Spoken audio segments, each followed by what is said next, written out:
Chapter 288, Fire. At this moment, Dr. Yu was sweating and anxiously entering the Renxin Medical Hall. How unlucky. That girl who looked easy to bully was actually so fierce. Fortunately, he ran quickly. Otherwise, everyone would know about this. The owner of the medical center was drinking tea in the backyard with his legs crossed. When he saw him running over with a guilty expression, he could not help but ask, "What are you doing? You're so flustered." Those who don't know might think that a dog is chasing you behind. Yu Yue froze and immediately turned around with a flattering smile. "Boss, I saw that the sky was gloomy and it was about to rain. I ran a little faster." The owner of Renxin Medical Hall was surnamed Gung. When he heard this, he looked up. "Isn't the weather quite good? I heard from the uncle who sold the groceries that it might be going down soon. Is that so?" Boss Gung's face was filled with disbelief, but he quickly put this matter aside and asked irritably, "How's business today?" "It's just a few minor illnesses." Speaking of this, Yu Yue had a bitter expression on his face. Even so, they're still finding all kinds of excuses to ask for arrears in treatment fees. "No." Boss Gung snorted. "It's all because of that new lousy medical center that snatched the patients. A strong dragon can't suppress a local snake. They came from other prefectural cities and don't know any rules before opening a medical center." He stood up and took 2 steps in the courtyard. "No, I can't wait anymore. I'll get someone to smash this lousy medical center tomorrow." In fact, Renxin Medical Hall was quite big at first. It was considered one of the top medical facilities in Yongning Prefecture. There were also a few doctors in the medical hall. Otherwise, Gu Dajiang wouldn't have brought Madame Yang over. However, during the disaster, refugees appeared everywhere and the medical hall was closed. The doctors in the medical center had also left or died. Currently, there were only 2 doctors left. One was Dr. Yu, who was only average in medical skills and was hired because of his relationship with the Gung family. However, at this critical juncture, several new clinics were opened. Among them, the Huimin Medical Center was the most infuriating. When Yu Yue heard him say this, he quickly went up and asked, "What does the boss plan to do? Find a person who is about to die and carry him to the medical center?" "No, this method is too old-fashioned. Think of something else." "Then, should we say that their medicinal herbs are inferior but sold at a high price?" "No, this has been used on other clinics last time, and it's not of much use." "Then send some silver to their doctors so that they can fight each other? You think my money came from the wind and you're giving them silver? Keep thinking." "Yes, find a few hooligans." "No, no. Think again." Yu Yue frowned and began to think. The 2 of them pondered again and again until the sky turned dark. Then, they entered the house and lit the oil lamp.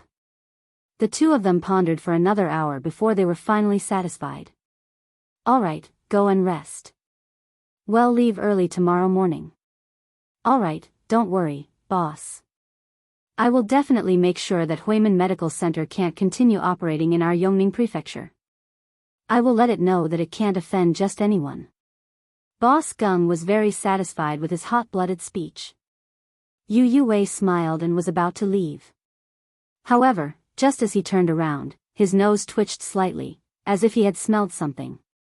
"Boss, do you smell?" Before he could finish speaking, he saw flames soaring into the sky outside. His expression instantly changed. There's a fire. Boss, there's a fire."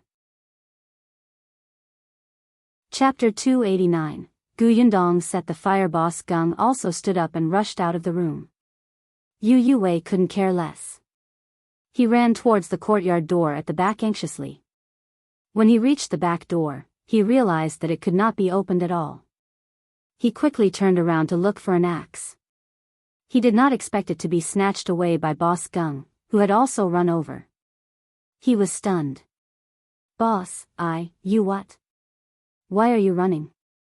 Can't you smell that the medicine in our clinic is burnt? Hurry up and save the medicine." As he spoke, he kicked Yu Yue into the storeroom. The fire came from the hall, and the medicine in the cabinet in the hall might not be able to be rescued. However, there was even more medicine in the storeroom. That was his assets. Without those assets, how could he open a clinic? He could just wait to go bankrupt. I'm telling you, if you dare to run, it'll break your legs. Seeing that the fire had not spread to the storeroom, Yue gritted his teeth and went in. Boss Gung threw the axe aside and followed him into the storeroom. The two of them carried the herbs to the cart in the courtyard bit by bit. They were sweating profusely and their backs ached. Seeing that the fire was about to reach them, Yue retreated after only moving a third of the medicinal herbs. Boss, let's escape quickly. Otherwise, it'll be too late. At this moment, the sound of people coming and going to put out the fire could be heard outside the door. It seemed like someone was helping to smash the backyard door. Boss Gung was relieved and said to Yue, let's each carry out another bag. Take out the boxes in the innermost area. Yue went in hurriedly. At this moment, the person who was smashing the door outside finally came in. At first glance, he almost vomited blood from anger when he saw the two of them running into the storeroom to move the medicine in the thick smoke. Are the two of you crazy? Such a big fire is coming. Instead of escaping or putting out the fire, you actually want to move the herbs. Is money more important than human lives? The people outside came in one after another. They fetched water and put out the fire. Fortunately, the houses nearby were not close to each other, and they reacted in time, so the spread was not too big. Yundong still did not know how serious the incident at Rinshin Medical Hall was. She rested after accompanying Madame Yang for dinner. The next day, she packed her things and prepared to leave. Unexpectedly, just as she walked out of the inn, a group of people suddenly rushed over. The leader, Yue, pointed at her with a trembling finger and said, "It's her. She was the one who got someone to burn down our medical center." It's her. Yundong was surprised. Burn down the medical center? Yue's face was dark, and his clothes were tattered. She almost didn't recognize him. This was, perhaps because of this, Madame Yang did not recognize him, so she was not as flustered as yesterday. She only grabbed Yundong's hand in confusion. Yundong raised her eyebrows. "Uncle, you can eat whatever you want, but you can't say whatever you want. What do you mean by burning down your medical center? Please explain what happened." "Uncle, you're the uncle. Yue. You even hit me yesterday." He wiped his face forcefully, but his sleeve was black. The more he wiped, the dirtier he became. "Miss, Rinshin Medical Hall was on fire last night and the fire was only put out this morning. The owner of the medical hall, Gung Yi, had his leg injured, and all the medicinal herbs in the hall were destroyed. The doctor of the medical hall, Yue, claims that you ordered someone to set the fire to take revenge on him. Please come with us." A constable walked forward and said to Yundong with a cold face. Chapter 290, Kneeling Wrong. Yundong understood. So she was not the only one who had been offended by Rinshin Medical Hall, right? She glanced at Yue. Is it me just because he said so? Where's the evidence? You also said that he has a personal grudge against me. I'm afraid he's taking this opportunity to frame me. Bullshit. I'm telling the truth.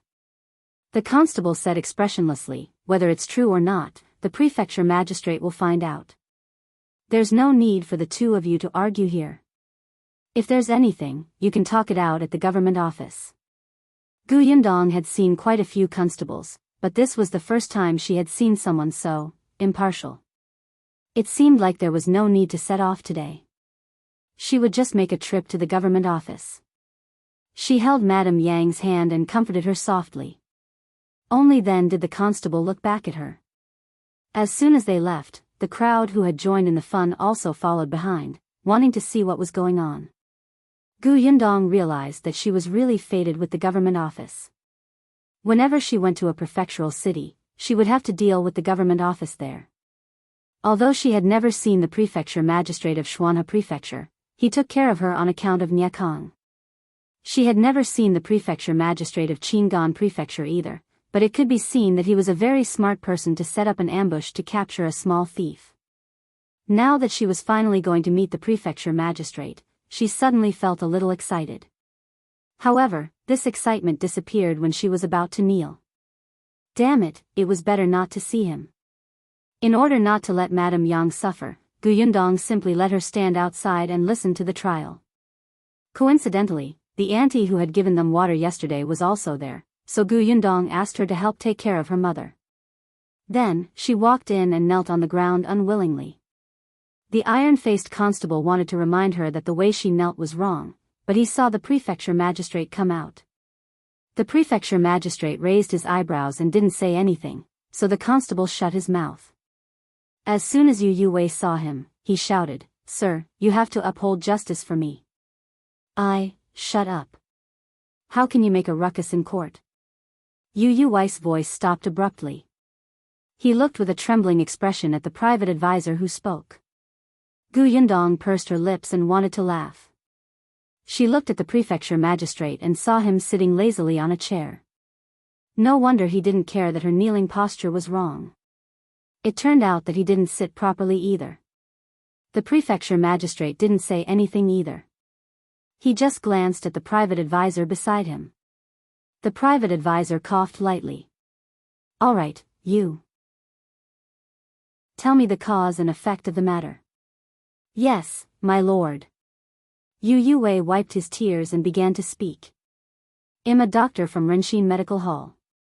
When I went out yesterday, I saw this girl and recognized that her mother was a patient who had been treated in my medical hall before. What are you crying for?"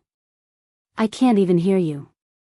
"Speak clearly," the private advisor interrupted him impatiently. Yu Wei shrunk his neck. No wonder they said not to come into the government office unless something happened.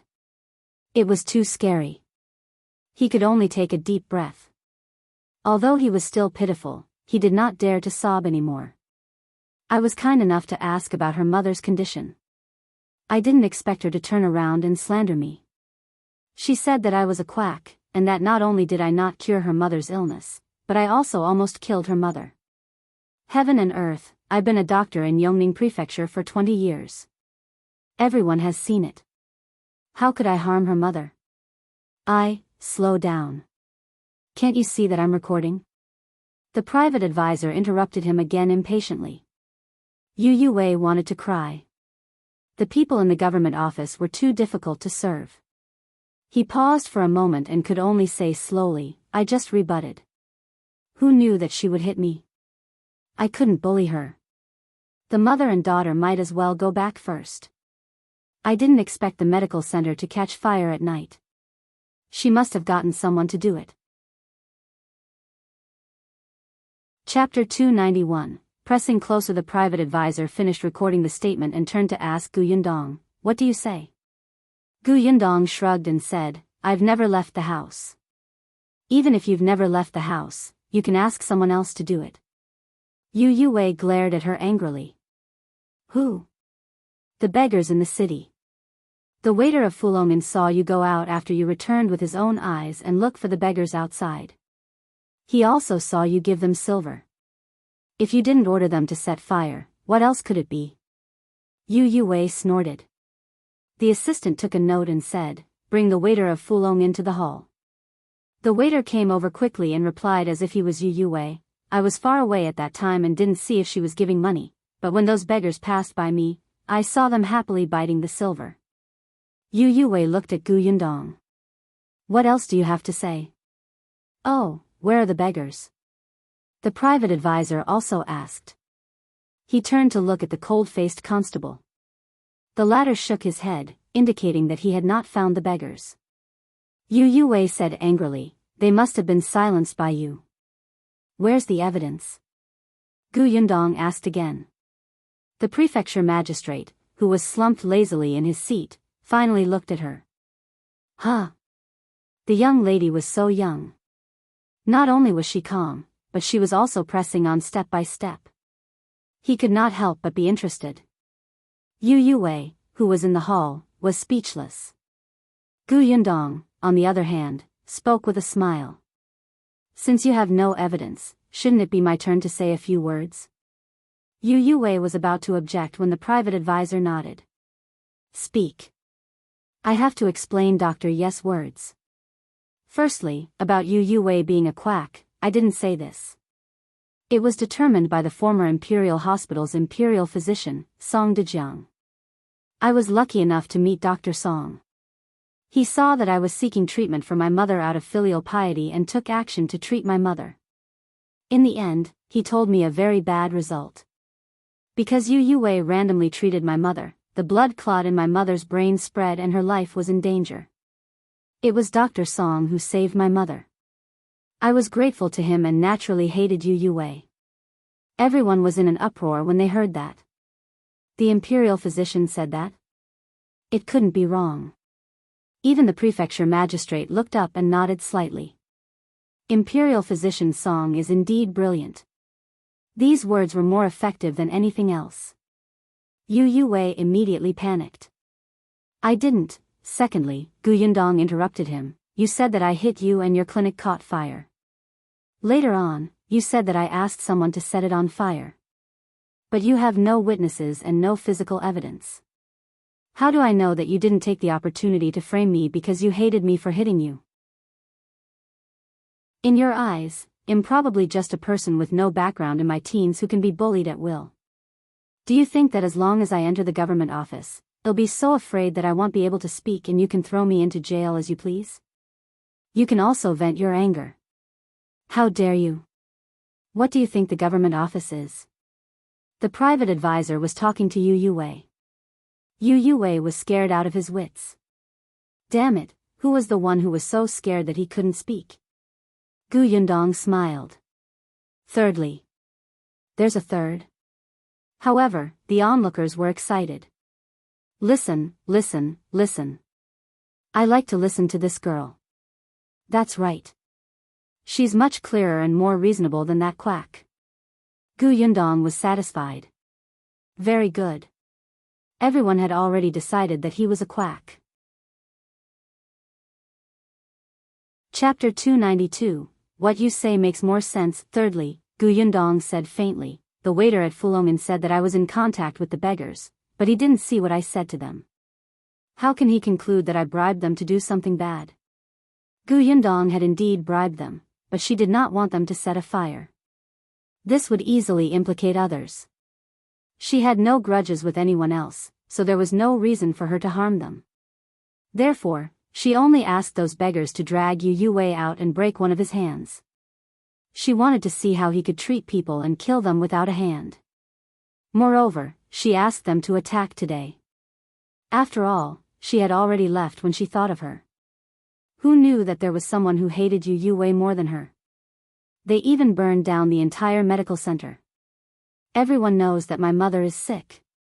Imperial physician Song said that he still needs a medicine to completely heal my mother. It's just that the medicine is not easy to find. He needs time.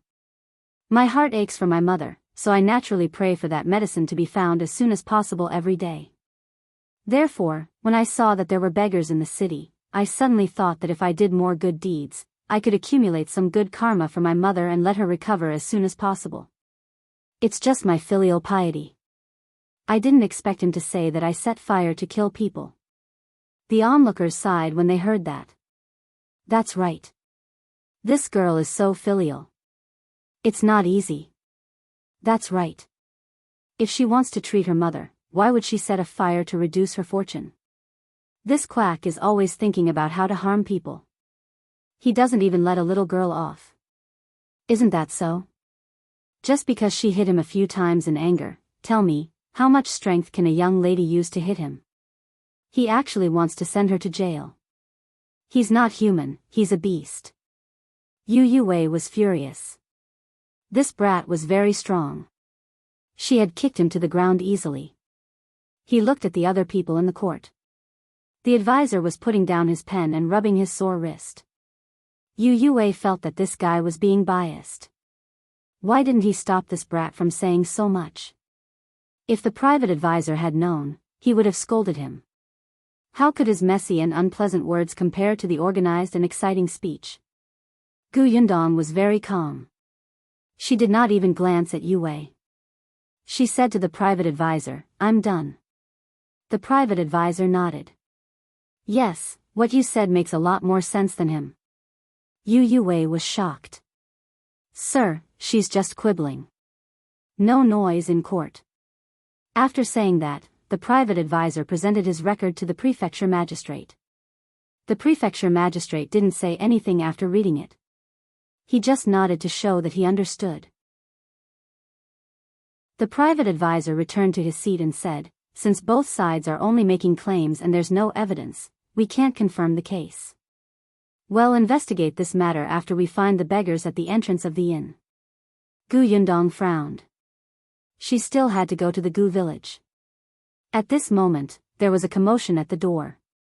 The cold-faced constable went out to take a look and returned quickly. "Sir, there's someone outside who wants to complain." "Don't they know there's a case going on here?" The constable said, "The visitors claim that they're here for this case." This time, everyone was stunned. Yu Wei's face flashed with ecstasy. "It must be those beggars who came to testify." Gu Yundong glanced at him. Look at how happy he was. Soon, two people came in. Chapter 293, Since I'm here, ill-accepted. However, the two of them were dressed neatly and did not look like beggars. However, when Yue Wei saw the two of them clearly, the smile on his face instantly froze. He even turned pale bit by bit, and a trace of a bad feeling flashed in his eyes. The two of them knelt down. "We are Gao Feng and Gao Yuan." "Greetings, sir." "Who are you two? Who are you suing?" "Lord, this commoner is Gao Feng, a citizen of Half Moon Village. This is my younger brother, Gao Yuan. We want to sue Yue Wei for disregarding human lives and causing my mother's death." As the two brothers spoke, they looked at Yue Wei angrily. Yue Wei hurriedly denied, "Nonsense, nonsense. I didn't." Gu Yundong silently moved to the side as if it had nothing to do with her. "You did." Gao Yuan became even more irritable. "Half a month ago, my mother was seriously ill. Eldest brother and I took her to Rinshin Medical Hall. We originally wanted to look for Dr. Li, but Dr. Li was busy at that time and couldn't spare any time. Dr. Yu was free, so he took the initiative to come and treat my mother. Later, he prescribed medicine and asked us to go back. However, I didn't expect that after taking the medicine for 3 days, my mother never woke up." As the two brothers spoke, they began to cry. During the disaster, they did not go out, but their father was still gone. Before he died, he asked them to take good care of their mother. Now that their lives had finally improved, not long after, their mother had passed away. At that time, the two of us carried mother to Rinshin Medical Hall. Yue Wei refused to admit it and said that we didn't take good care of mother. He even said that we deliberately came to extort money and said that we didn't have evidence. I took out the prescription he prescribed and he tore it up. It's our fault for being stupid. We shouldn't have gone up to seek an explanation back then. We should have come to the government office to sue him. The assistant nodded and asked, "Even if the prescription is gone, there are still some dregs. Why didn't you go to the government office at that time?" The Gao brothers shook their heads and sobbed. "When we carried mother's corpse back, we realized that there was a thief in the house. Nothing was lost except the medicine dregs. It was Boss Gung of Rinshin Medical Hall who secretly got someone to do it, but we don't have evidence. The village chief said that we can't sue them at all." The private advisor said, "But you don't have any evidence now. Why are you complaining?" "When we heard that Yue Wei had come to harm others, we thought that even if we didn't have evidence, we had to stand up and let everyone know his true colors so that others wouldn't be harmed." When Gu Yundong heard that she was mentioned, she quickly straightened her body and said to them, "Gentlemen." Anyway, she could not do it. Yue Wei was so angry that his hands trembled. He did not have any evidence on Gu Yundong's side, but what about these two people? They did not have any either. He could only snort coldly. "You're all talking nonsense. You can really turn black into white with your mouths. I think you're the helpers this girl found, right? Yundong blinked. Honestly, I really don't know them. Then they've taken a fancy to you. Why don't you take a look at your foxy appearance? Yundong's face darkened. F***ck, this shameless woman. Did she really think that she would not dare to hit him in court? She was secretly rolling up her sleeves when she heard the cold-faced constable say, "We've found those beggars." As he spoke, he glanced at Yu Yue with a strange expression. Yu Yue was very happy. He had finally found the beggars. Now, he would see how this brat died. However, Yundong was very calm. What was this saying? Since she was here, she would take things as they came. Chapter 294, Distorting the Truth. A few beggars came, but everyone was surprised to find that they were actually dressed well. The assistant was also surprised. To be cautious, he called the waiter over. Come and identify them. Are they the beggars you've seen? The waiter didn't even need to look carefully to recognize them at a glance. He nodded to show that he was right. It was not the first day that these beggars stayed not far from the inn. They came almost every day and could not be chased away. The private advisor let him go down and asked the beggars, "Do you know this person?" He pointed at Yundong. The beggars nodded. Yes, yes. One of them said, "This girl went to Fulongin yesterday. Later on, she saw that we were very hungry and had no food to eat, so she was kind enough to give us some silver fragments and asked us to buy some delicious food and clothes to block the cold. This girl is really a good person." That's right, that's right. She's a good person. We wanted to repay her, but she said no. She only said that she did it to accumulate good fortune for her mother. The clothes we're wearing are new. We had something hot this morning. Yundong listened quietly and felt that it was very strange. She had never taught them to say such things, but their responses matched her previous statement. The more Yu Yue listened, the more he felt like his brain was going to explode. But what made him break down completely was yet to come. One of the beggars suddenly stammered and said hesitantly, "Actually, we saw how the fire started last night." Everyone was shocked.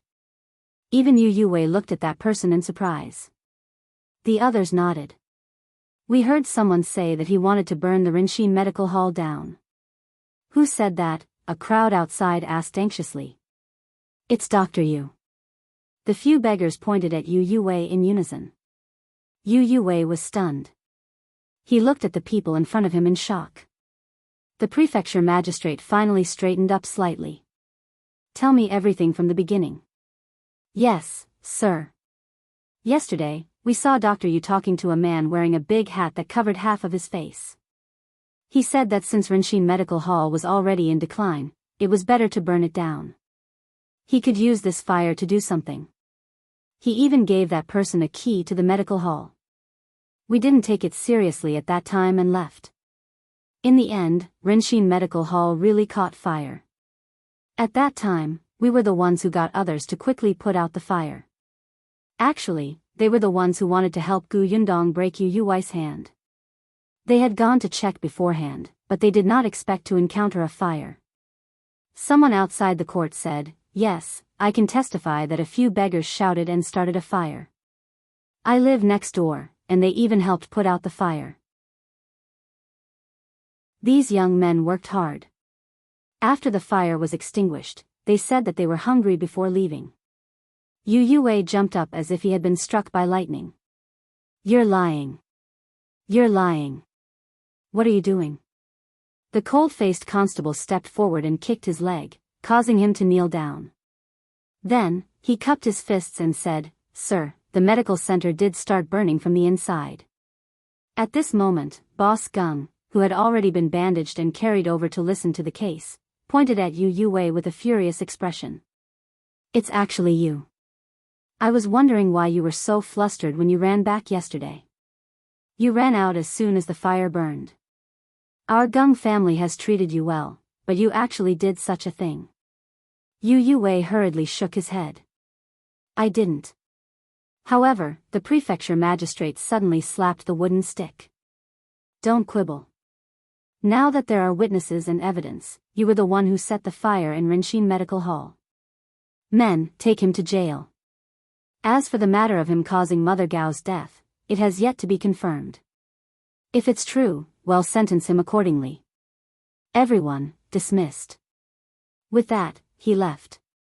The private advisor and constable disappeared. The corners of Gu Yundong's mouth twitched. Wasn't it so careless? Wasn't there still a witness who had set the fire? She walked out in a daze and held Madame Yang's hand as they left the government office. Then, she saw her carriage parked not far away. She was stunned for a moment. The curtain of the carriage was lifted, revealing a face that she could not believe.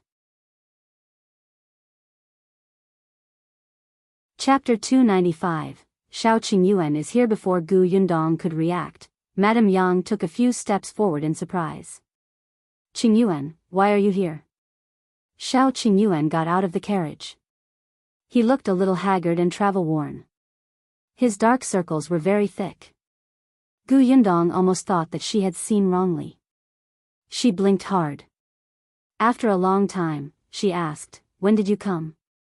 "I entered the city early this morning," Shao Qingyuan said. Although he looked tired, the light in his eyes seemed to burn. "Get into the carriage first." "Aren't we going to the Gu family's village?" "We can still rush to the county city if we leave now." Gu Yundong got into the carriage in a daze while Shao Qingyuan drove him away. After walking for a while, Gu Yundong suddenly stuck her head out and said, "Let's not go to the Gu village first." "Well, go tomorrow. Let's go back to the inn." Shao Qingyuan immediately turned the carriage around and drove towards Fulong Inn. Gu Yundong patted her head and asked, "Why did you come to Yongning Prefecture?" "After I received your letter, I heard that Yongning Prefecture wasn't peaceful, so I rushed over." "Don't worry, everything has been arranged at home. Nothing will go wrong." Gu Yundong did not know whether to laugh or cry. Looking at his thin back, her mood improved. "What about your horse?" "It's in the caravan." Gu Yundong nodded. "When did you arrive? Have you eaten breakfast? How many days have you not slept? Were those people arranged by you just now? How did you know I was here?" Shao Qingyuan was still in a daze. She seemed to be very concerned about him. Or was he thinking too much? Previously, he was clearly determined, but now, he was actually a little nervous. "Why aren't you saying anything?" Shao Qingyuan suddenly came back to his senses. His grip on the reins tightened slightly, and his voice subconsciously deepened. "I entered as soon as the city gate opened this morning. When I passed by the Rinshin Medical Hall, the fire over there was put out. I originally planned to leave directly, but I heard someone in the crowd call out the words Gu Dajiang's daughter, so I listened. Hence, I heard that Yu Yuwei planned to pin the blame on Gu Yundong. Coincidentally, he saw that the beggars were planning to leave secretly. His first reaction was that these people had done it. He raised his hand and arrested them. Shao Qingyuan had the means to interrogate them. These beggars were also instructed by Gu Yundong not to tell anyone. Hence, in order to clear the air, the beggar confessed the real murderer, the Gale brothers.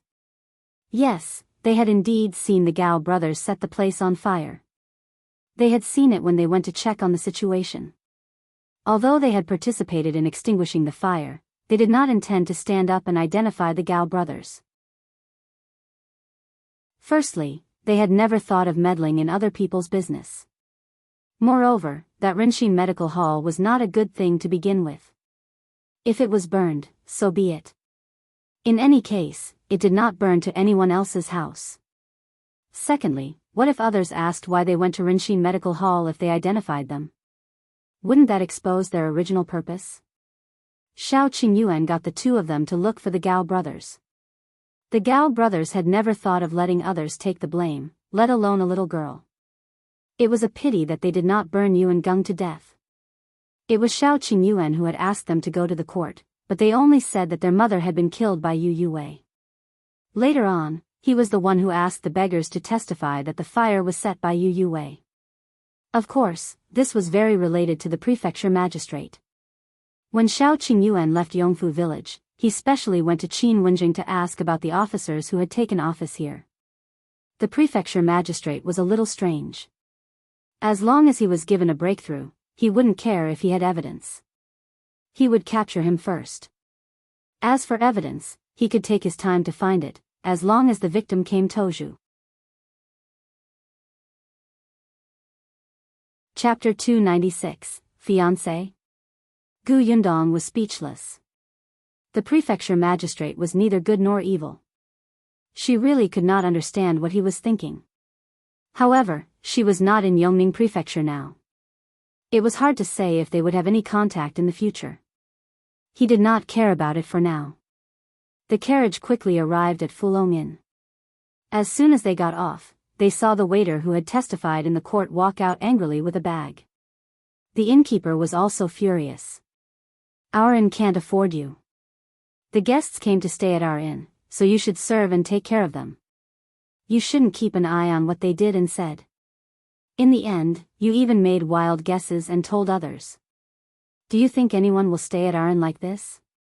Leave. Leave quickly." The waiter was a little unconvinced. "I went to the court to testify. How can I lie if the prefecture magistrate asked me a question? Do you dare not to say anything in front of the prefecture magistrate?" The shopkeeper sneered. "Of course you should tell the truth in court, but before you went to court, you had already sold this matter to Dr. Yu. You still have the cheek to ask me? Are you leaving or not? If you don't, I'll get someone to beat you out." The shopkeeper grew impatient and turned to call for the others. The waiter quickly grabbed his bag and ran away. When he came out and saw Yundong standing there, he immediately glared at her and snorted. Shao Qingyuan narrowed his eyes and suddenly glanced behind him. On the other side, the beggars who had been talking confidently in the court smiled silently at him. Yundong asked the shopkeeper to get another room. The shopkeeper looked apologetic. "I'm really sorry. Our inn didn't manage well. Miss, you want another room, right? I won't charge you for this room. Treat it as an apology, okay?" Yundong felt that the shopkeeper was a good person. She had originally wanted to grab her stuff and look for another inn. Now that the waiter had been chased away, there was no need. Shao Qingyuan's room was next to hers. Yundong knew that he was busy and had definitely not eaten breakfast. She had wanted to eat something in the hall, but after what had happened in the morning, many people were whispering to her. Yundong asked the waiter to bring some food up. Shao Qingyuan was indeed hungry. Now that Yundong was sitting opposite him, his appetite improved. Unfortunately, the food was not as delicious as hers. After barely finishing 2 big bowls of rice, Shao Qingyuan narrowed his eyes slightly. Yundong saw that he seemed to have lost a lot of weight. His dark circles were also a little heavy. She did not know how long it had been since he had slept properly. Although he was riding a horse at full speed, the Shuanhe prefecture was even further away. He had only set off after receiving the letter and had even arrived here at the same time as her. It was likely that he often traveled overnight. Yundong chased him to bed. It would not be too late to talk after he had slept well. Shao Qingyuan got the waiter to bring hot water and took a comfortable shower. However, he could not fall asleep no matter what. After tossing and turning for more than an hour, he finally sat up, changed into clean clothes, and tidied herself up. Only then did she go out and hesitantly knock on Yundong's door. Yundong looked at him in surprise. "You're not asleep?" "I can't sleep." "You can't sleep with such dark circles under your eyes? I've never heard of you having insomnia before." Shao Qingyuan looked uncomfortable. After a while, he said, "I have something to ask you." "What?" "I heard that you have a fiancé here, right?" "Huh?" Yundong's mind was filled with question marks. Fiancé? Why didn't she know? Chapter 297, Fiance, Shao Qingyuan. This was the first time Yundong had heard of such a thing. However, this happened before she escaped, so she tried her best to recall it. She had no impression of it at all. How would Shao Qingyuan know something that even she didn't know? She eyed him suspiciously, his face tight. Who told you I had a fiance? Yunshu told me. That was why he had rushed here and caught up with her in Yongning Prefecture. He was afraid that she would not only bring Gu Dajiang back, but also a strange man. Gu Yundong was stunned. Did Yunshu say that? Where did that brat get such unreliable news? Gu Yundong glanced at Shao Qingyuan and turned to ask Madame Yang, who was compiling a puzzle, Mother, have I been engaged before? Madame Yang looked up in confusion. Engaged? Dong Dong is engaged? To whom? Gu Yundong spread his hands at Shao Qingyuan. I don't have a fiancé, and my mother doesn't have any impression of him. If it was decided by my father, he would definitely tell my mother and me. Shao Qingyuan heaved a sigh of relief in his heart, but he remained calm on the surface. I understand. I might have misheard. I'll go back to my room to rest first. If you need anything, just call me. Yeah. Gu Yundong watched him walk out stiffly. When he heard the sound of the door opening and closing, he could not help but laugh. Dong Dong, what are you laughing at? Ah, fiancé, Shao Qingyuan? Cough, Gu Yundong choked on her own saliva. She looked at the shocked Madame Yang and quickly shook her head. No, Mother, you're thinking too much. Come, let's solve the puzzle. After we finish this, I'll make another one later and draw our family of 5, okay? As expected, Madame Yang's attention was diverted. Thinking of the family of 5, she immediately nodded. Then I want to draw it. It's very big, so big. Gu Yundong nodded and sat beside her to play with her. However, Shao Qingyuan lay on the bed after returning to his room. He relaxed, smiled, and fell asleep in a second. Perhaps it was because he had not had a good rest for a long time. He only woke up when the sky turned dark.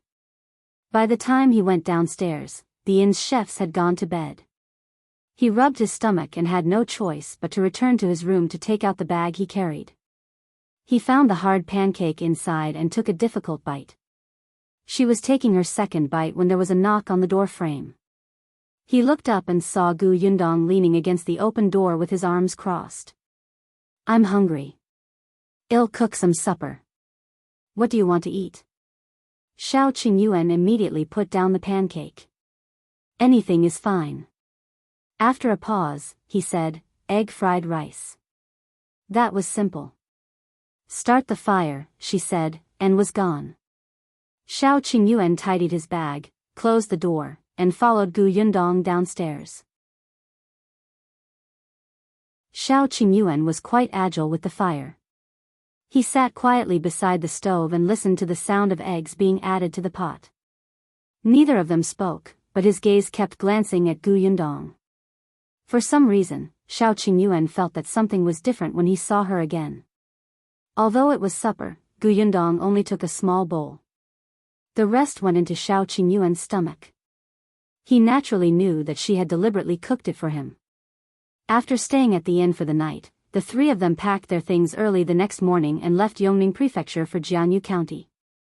The Gu village was under Jianyu County. Chapter 298, It's called Gale. Shao Qingyuan still went to the carriage and horse shop to bring back the horse. He had bought this horse before he came. It was specially chosen to be young, strong, and tolerant. It looked very energetic. Along the way, the horse had interacted with Shao Qingyuan, and the man and horse had actually developed feelings for each other. He even secretly gave the horse a name, Gale, which was similar to Wind Chaser. When Gu Yundong heard this name, she was speechless. Why not Storm?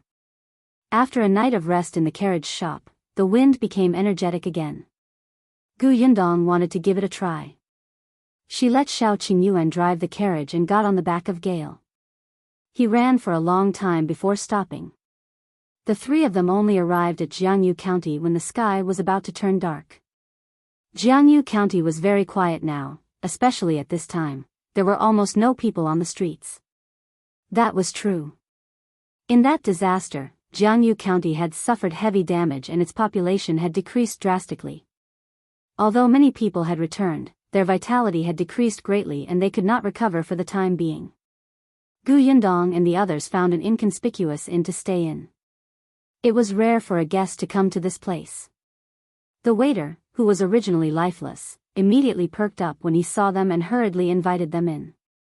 "Sir, are you passing by our Jiangyu County or are you here to look for your relatives? If there's anything I can help with, just tell me. Although our inn is small, I can guarantee that you'll be at home." "Yes, I can help you find anything."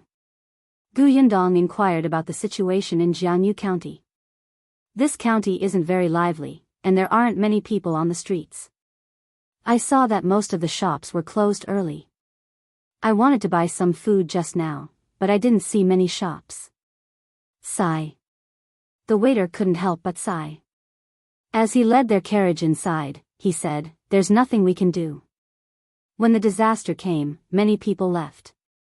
In addition, many people who didn't have food at that time were forced to enter the city to snatch things.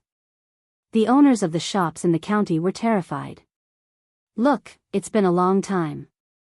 The imperial court has also sent officers to help with the disaster, but isn't everyone used to it? When it was dark, they couldn't help but close the shops." As if afraid of scaring the two of them, the waiter hurriedly said, "But don't worry, sir. Our place is stable now. Everyone has planted new food. After the hard days are over, it will get better and better. Don't think that these shops are closed early as if there's no one around. It's still lively during the day." "Is that so?" Yundong followed him into the inn and looked at the clean room. She was quite satisfied. When the waiter was about to leave, she asked casually, "By the way, I heard that before the disaster, there was a wonton restaurant called Xingxing Restaurant in the county. Is this restaurant still open?" Xingxing Restaurant was the restaurant where Gu Dajiang used to be the accountant. The waiter was stunned. "Xingxing Restaurant? There's a restaurant there that's still open, but it doesn't sell wontons. Then I might have remembered wrongly." Yundong smiled and did not continue asking. She didn't plan to go to the Gu village directly, so she had to go to that thriving restaurant tomorrow to take a look. She didn't know if the boss had any news of Gu Dajiang. However, they did not expect to see a familiar person when they entered Xingxing Restaurant the next day. It should be said that Yundong found him familiar. That person was sitting at a table not far from the door, facing it. Chapter 299, Lost from Eldest and Yundong did not recognize him at first. It was only when someone called his name that she took a few more glances at him. She tightened her grip slightly and asked Shao Qingyuan to bring her mother to sit by the window. She walked over and sat opposite that person. Someone suddenly sat down in front of him. That person raised his head slightly and was slightly stunned when he saw Yundong's clothes. "You are the Jiang family's girl? Aren't you a little too young? Are you really 20 years old?" Yundong frowned slightly. "You don't know me?" The man was surprised. "Do we know each other?" Yundong took a deep breath and said, "My surname is Gu. My father is Gu Dajiang. Bien Milan is my cousin." "Cousin-in-law, do you remember?" That's right, the person in front of her was Bien Milan's husband, Ding Jincheng. Ding Jincheng looked at her in shock. "You're that girl from the Gu family?" He looked like a completely different person. How was that possible? Of course, Ding Jincheng had seen Yundong before, but at that time, Yundong was short and small. She always lowered her head and was usually very busy. He was the son-in-law of the Bien family, and his mother-in-law didn't have a good relationship with the Gu family. She only visited her younger brother, Gu Dajiang, occasionally. Even his mother-in-law was like this, let alone him. In his memory, he had only accompanied Bien Milan to visit his uncle 3 or 4 times. This sister-in-law of his uncle's family was from 2 years ago. Back then, she was even thinner and her clothes were tattered. At that time, his aunt had just become stupid, and Gu Dajiang's family had an especially difficult time. Now that he saw Gu Yundong again, he could not believe it even if he recognized her. Sister Gu, you're still alive. That's great. Gu Yundong did not want to talk about himself. She just wanted to confirm one thing. Cousin-in-law, where's my cousin? She did not say that she had encountered Bien Mulan's grave. She still had a trace of hope. However, reality was always cruel. At the mention of Bien Mulan, Ding Jincheng could not help but wipe his face fiercely. Mulan is gone. Gu Yundong felt her throat tighten and she was thirsty. After a while, she heard her own calm voice. Why is she gone? Where are the bones? She starved to death, Ding Jincheng said. We were just a little bit away from reaching Qingyuan Prefecture, but she couldn't make it. She just died in front of me. I found a mountain and buried her there. What kind of mountain was it? How far was it from the Qingyuan Prefecture? Was there any village nearby? What's written on the stone tablet you erected for her? What kind of grave was it? Ding Jincheng answered them one by one. When Gu Yundong saw that all the details were the same as the grave she had seen back then, she was certain that it was indeed her cousin, Bien Mulan. She lowered her head slightly and felt her throat become even drier. What about my aunt and the others? Ding Jincheng shook his head. I don't know. Gu Yundong's expression changed slightly. What do you mean by you don't know? Didn't my eldest aunt's family leave Yongning Prefecture with you back then? At first, we were indeed together. However, a large group of refugees suddenly rushed out halfway and ran around in a panic. They said that there were bandits killing people behind. We panicked and ran with them. At that time, my parents were together. Mulan, Yuanji, and I were together. My father-in-law and mother-in-law were together. All of us got separated. Later, we found my parents, but we couldn't find my in-laws no matter what. We don't know their whereabouts. Gu Yundong frowned deeply. Suddenly, she seemed to have thought of something. Where is Yuanji? Bien Yuanji was the youngest son of her eldest aunt. Ding Jincheng suddenly felt a little guilty and avoided eye contact.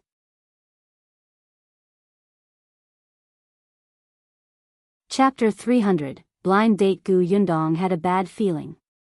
She stood up abruptly. Where is he? Not far away, Shao Qingyuan had been paying attention to this side. Seeing that she was angry, he quickly comforted Madame Yang and asked her to sit down and eat something before striding to her side. What is it? As he spoke, his sharp gaze landed on Ding Jincheng. He wasn't the only one. Everyone else in the restaurant was staring at their table. Fortunately, Xingxing restaurant was not big, and there were only a few people inside. Ding Jincheng was already frightened by Gu Yundong's sudden anger. Now that he saw Shao Qingyuan again, he could not help but shiver. He hurriedly explained, he's fine. Before Mulan died, she asked me to take care of Yuanji. I brought him back. He's at the old Gu family now. The Gu family? He actually sent Bien Yuanji to old Gus' house. Damn it, she knew too well what kind of people old Gu and Madame Zhao were. Her aunt and uncle were missing. It would be strange if they could take good care of Bien Yuanji. Unless Gu Dajiang was around. Thinking of this, she hurriedly asked Gu Dajiang if he was back. At this moment, a middle-aged woman walked over from afar. She was holding a young woman in her hand. The two of them were talking as they walked over. Jincheng, have you ordered food? You and I. Before she could finish speaking, she looked up and saw Gu Yundong and Shao Qingyuan standing beside her. The middle-aged woman was slightly stunned. She sized up the two of them and suddenly smiled. Are you friends with my Jincheng? Before Gu Yundong could speak, she heard Ding Jincheng deny it anxiously. No, mother. They were just asking me about something. Ding Jincheng's mother, Madame Hu, smiled and greeted them. What's the matter? Ask me. I know everything about the surrounding villages. No need. I'm done asking. Yundong was in a bad mood and brought Shao Qingyuan back to her table. Before Shao Qingyuan left, he glanced at Ding Jincheng coldly. The latter did not even dare to look back. He could only smile dryly and sit down. There was still a little sweat on his forehead. Madame Hu also sat down with the girl beside her. She smiled and said, "Look at our Jincheng. He's already nervous and is still sweating." Miss Jiang looked at Ding Jincheng a few more times, lowered her head slightly, and said softly, "Brother Ding is quite good. He's just a blockhead. He doesn't know how to speak." Madame Hu pretended to reprimand him, but she kicked him. At this moment, Ding Jincheng did not dare to speak. Although he did not turn around, he could feel the gaze behind him stabbing his back. Such a scene was not good to begin with, and even less so when Mulan's family bumped into it. Madame Hu called him a few more times. Jincheng, what's wrong?" "I called you a few times, but you didn't respond. Are you feeling unwell?" Ding Jincheng shook his head violently and said to the girl opposite him, "Miss Jiang, I'm sorry. I don't want to remarry now. My wife just passed away half a year ago." Pfft, Madame Hu wished she could break his foot and seal his mouth. The smile on Miss Jiang's face froze and instantly collapsed. She said coldly, "Did you misunderstand something? I just happened to bump into Auntie today. She said that the dishes in this restaurant are good, so I came over to take a look. But now it seems that this restaurant is too small. I'm uncomfortable. You guys eat by yourselves. I'll leave first." With that, she stood up and left. "Hey," Madame Hu wanted to call her, but when she saw that everyone in the restaurant was looking at them, she immediately shut up.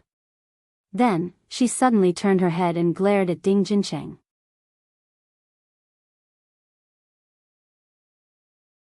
Chapter 301, Lacking Women So Badly, What's Wrong With You? "What did I tell you?" Madame Hu was furious. She reached out and pinched his arm fiercely. She said hatefully, "Do you know how much effort I spent to find such a good girl for you? How much effort did I spend to persuade Miss Jiang to agree to come and take a look?" Ding Jincheng's face flushed red. "Mother, stop talking. Let's go." He stood up and did not even bother to eat.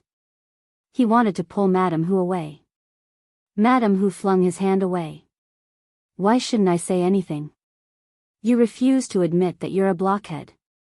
Bien Mulan has been dead for more than half a year, but you still," since Ding Jincheng couldn't pull her away, he simply turned around and left. He felt that when Yundong heard his mother mention Bien Mulan, she almost rushed over to beat him up. Madame Hu was stunned. "Hey, where are you going? Stop right there. Ding Jincheng, you're so capable. You angered Miss Jiang away. Are you trying to anger me to death?" "Mother, I've already said that I don't plan to get married now." After walking out of the restaurant for quite a distance, Ding Jincheng finally dared to speak softly. However, what she said made Madame Hu even angrier. "You still don't plan to get married? You're really going to anger me to death.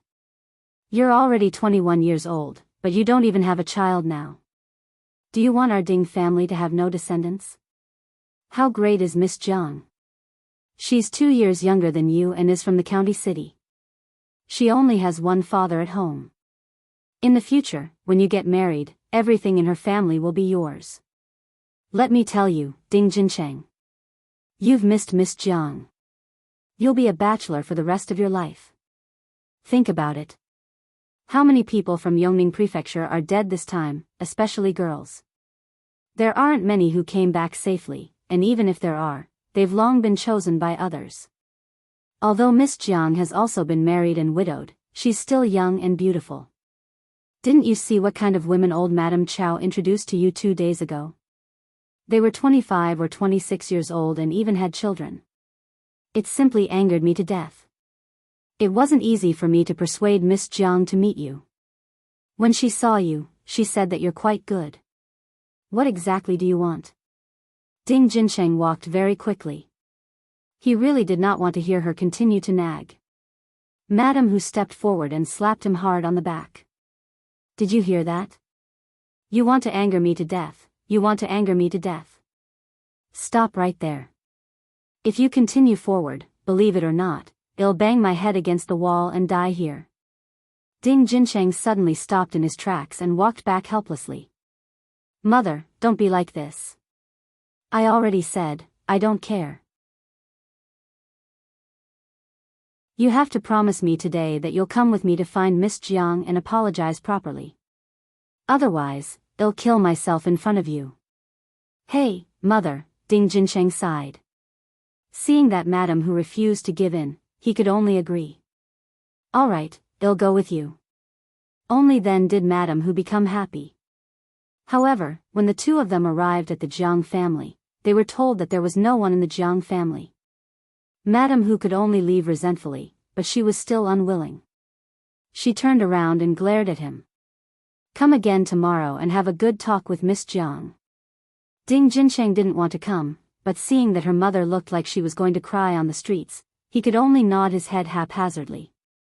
Meanwhile, in Xingxing restaurant, Gu Yundong and the other two did not look too good as they watched Ding Jincheng and his mother leave.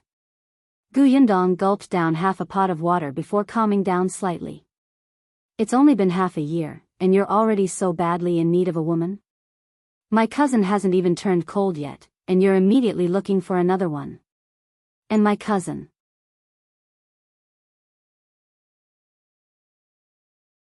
Chapter 302, Four People. As Gu Yundong spoke, she took another sip of water. Shao Qingyuan reached out to pat her back, but Madame Yang beat him to it.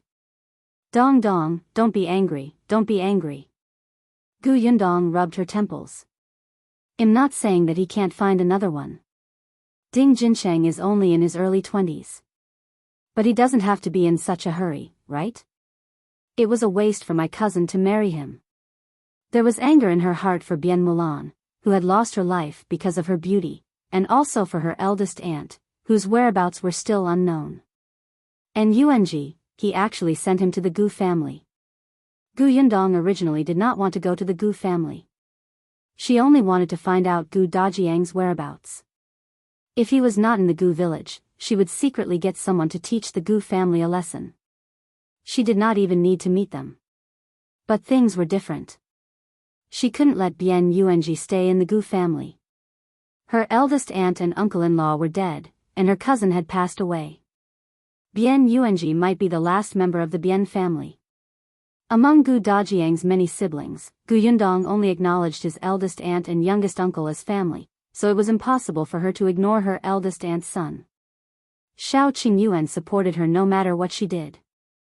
From the looks of it, we have to get someone to go to Gu village to inquire about the situation and see if Uncle Gu has returned. Gu Yundong nodded. At this moment, the owner of Xingxing restaurant returned. He actually recognized Madame Yang and immediately came over when he saw her. Knowing that Gu Yundong was Gu Dajiang's daughter, he shook his head slightly and sighed. Your father and I are considered friends. I even went to the Gu village to ask before the new year. I thought that if he came back, he would come to my restaurant to be an accountant. Your father is serious and knowledgeable. I'm used to hiring him. Now that business is slowly improving, it's much easier for me if I could get his help. What a pity, he shook his head. Your grandparents actually said that your entire family died outside. I found it strange. Why is it so coincidental? Everyone else is fine, but none of your family survived. I didn't expect to see you and your mother now. I think your father must still be alive. He might be looking for you too. Yes, I also believe that he's still alive. Gu Yundong thanked him before leaving with Madame Yang and Shao Qingyuan. When they returned to the inn, Gu Yundong could tell that Madame Yang was in low spirits. She quickly comforted her. Mother, can we go home after we bring Yuanji out? Perhaps father has already found our house. Think about it, we're looking for father, and father must be looking for us too. We might have missed him, right? Madame Yang's mood improved a lot when she heard that. She nodded slightly. I miss Ah Shu and Kiki too. I'll go and solve the puzzles. She entered the house, but Gu Yundong was thinking about how to get Yuanji to come over. Let's find someone to inquire about the situation in Gu village first, Shao Qingyuan said. Gu Yundong agreed. But who should we ask? Shao Qingyuan glanced at the door. Gu Yundong was stunned and followed his gaze. The next moment, her eyes widened. Four people came in one after another. When they saw him, they immediately smiled brightly and rushed over. Brother Shao, we took the mule cart here. It's just that the mule cart was especially slow and kept pooping. When it sees any grass, it insists on eating it. The four of us together can't pull it back. Look, we're late. Hee, don't take offense. Don't take offense.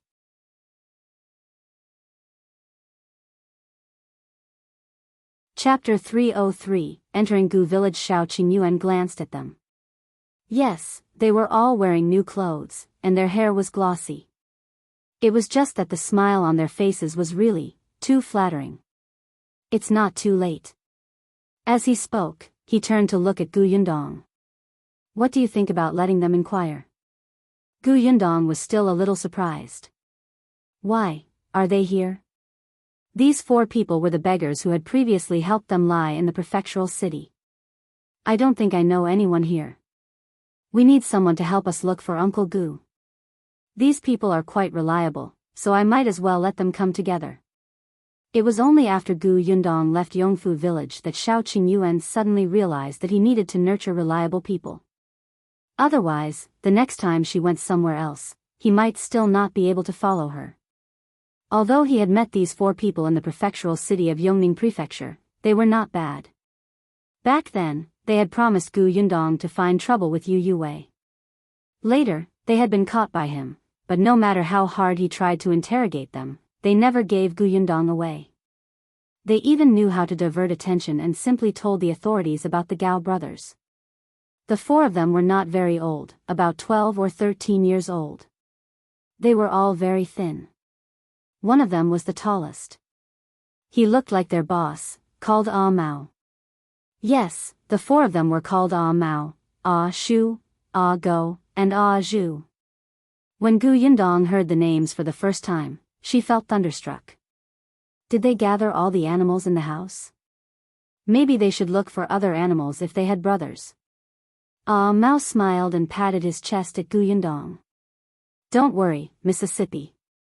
I promise we'll find out anything you want to know. Although we're all in the prefectural city, Ah Shu used to live in Jianyu County. He's very familiar with this place. Ah Shu immediately nodded. Gu Yundong looked at Shao Qingyuan and agreed after some thought. Do you know about the Gu village? I know. Ah Shu said, I have a distant relative who married into the Gu village. Most of the people in that village have the surname Gu. The head of the Gu clan is not a good person. Oh, that was exactly what Gu Yundong was thinking. Wasn't that Gu family's patriarch a piece of trash? Alright, then help me find out more about the Gu Chuanzong family. Gu Yundong told them the details. The few of them immediately nodded and expressed that they wanted to set off without even drinking water. It was still early, and Gu village was not far from here. It was not too late to ask around. In the end, it was Ah Mao who brought Ah Shu there. The two of them could take care of each other. Shao Qingyuan sent them out and gave them a few taels of silver. He said, other than asking about the Gu Chuanzong family, ask about the Gu family's patriarch too. He had once heard Gu Yunshu talk about what the Gu family's patriarch had done to Gu Dajiang. If not for him, Gu Dajiang's family would have been independent long ago, and Gu Yundong would not have suffered for so many years.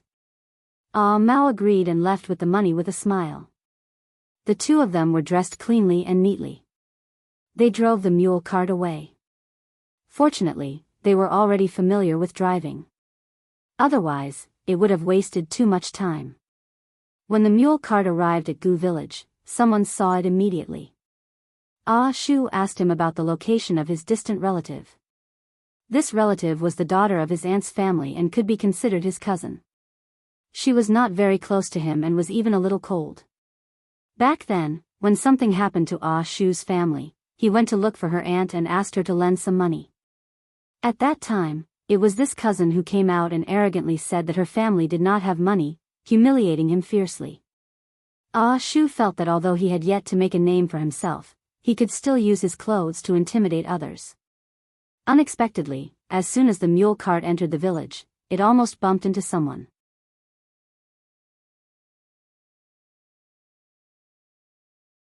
Chapter 304. A child like a scared bird. Ah Mao cursed the mule and jumped out of the cart.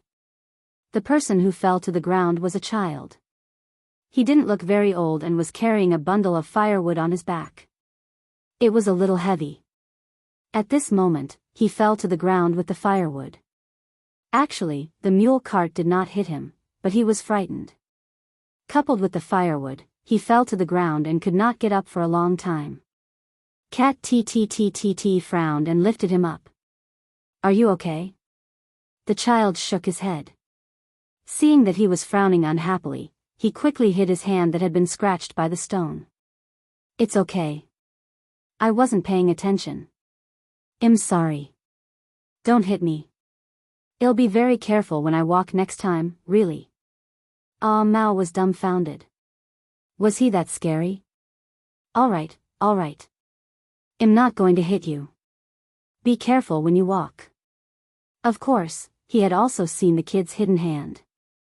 Having been on the streets for a long time, he still had this bit of discernment. However, this child was like a frightened bird, looking like he wanted to leave quickly. He could only pretend not to see it and let him leave. The child struggled to carry the firewood on his back and did not dare to look back. He staggered in his tattered shoes as if he would fall at any moment. Ah Shu also got out of the cart. He looked at the child and said, "That child is carrying such heavy firewood on his back. What are his family members thinking? Maybe his family is poor, or his family doesn't treat him well." Ah Mao shook his head. "Let's go." He was a beggar. Even his meals were not guaranteed. How could he have extra sympathy for others? There were not many people in Gu village now.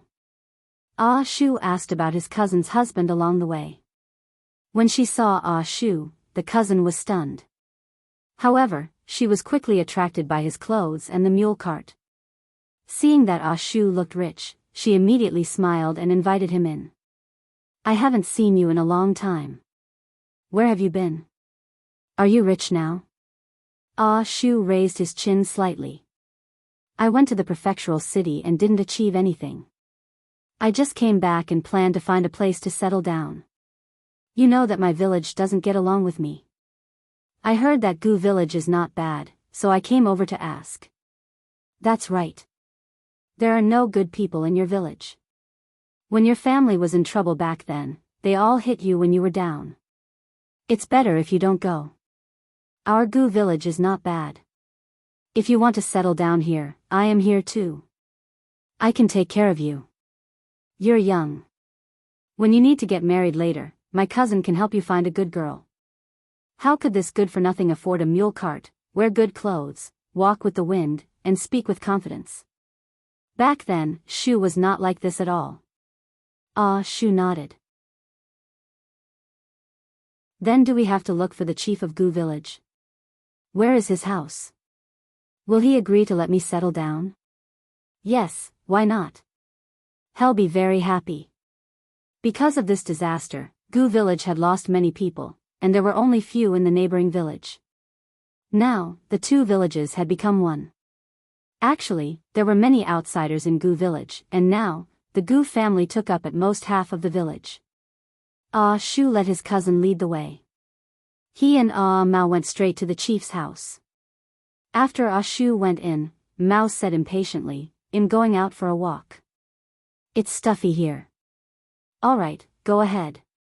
After Ah Mao left, he wandered around the village for a while and found out about Gu Chuanzong's house. He stood at the entrance of the courtyard and glanced inside, but he did not expect to meet the eyes of the child who had almost bumped into him just now.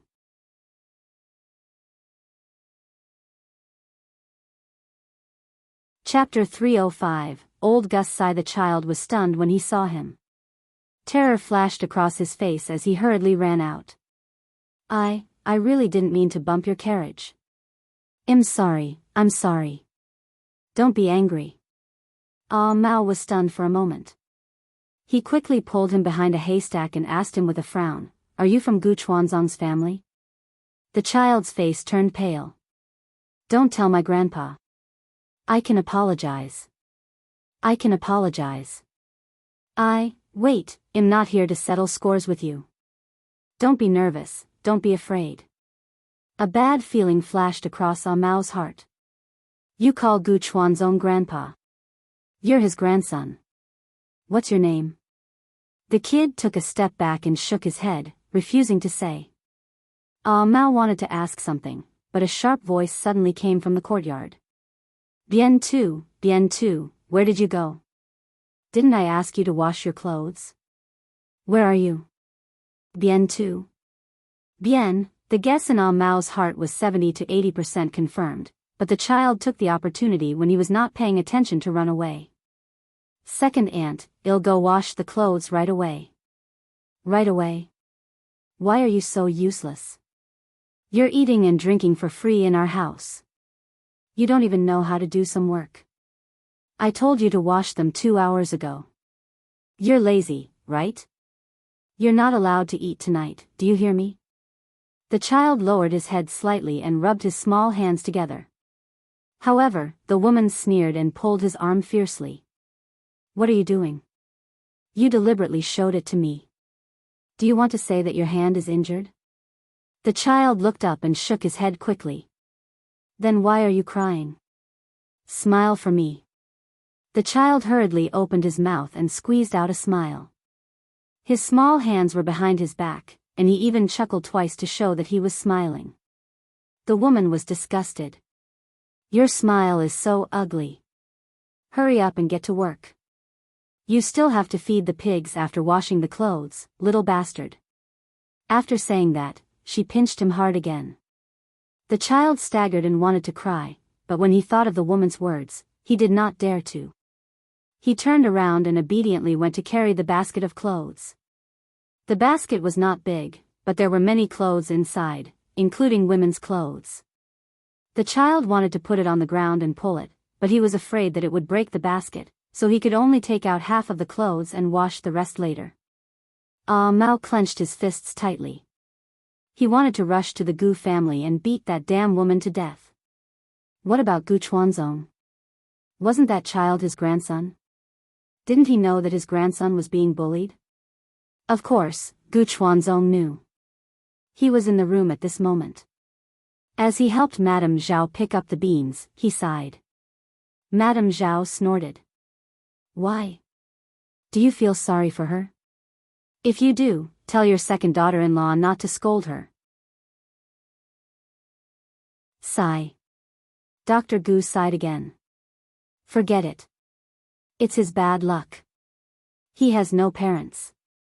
Even his sister is gone, and his brother-in-law's family doesn't want him. Since we're raising him, we can't let him do nothing. I know that this second daughter-in-law is angry. Her Sienna has been sold, and we don't know where she is now. In the end, our family is raising an outsider now. She definitely won't be happy. He won't lose anything even if she scolds him. That's right. Isn't there a saying about people who live under someone else's roof? It's already good enough that we're providing for him. As long as second daughter-in-law doesn't make a fuss, making the entire family unable to live in peace, it's fine even if Bien too gets scolded. Old Gu nodded, shook his head, and continued to pick up the beans. Mao, who was outside, followed the child to the river. He wanted to tell him to stop washing.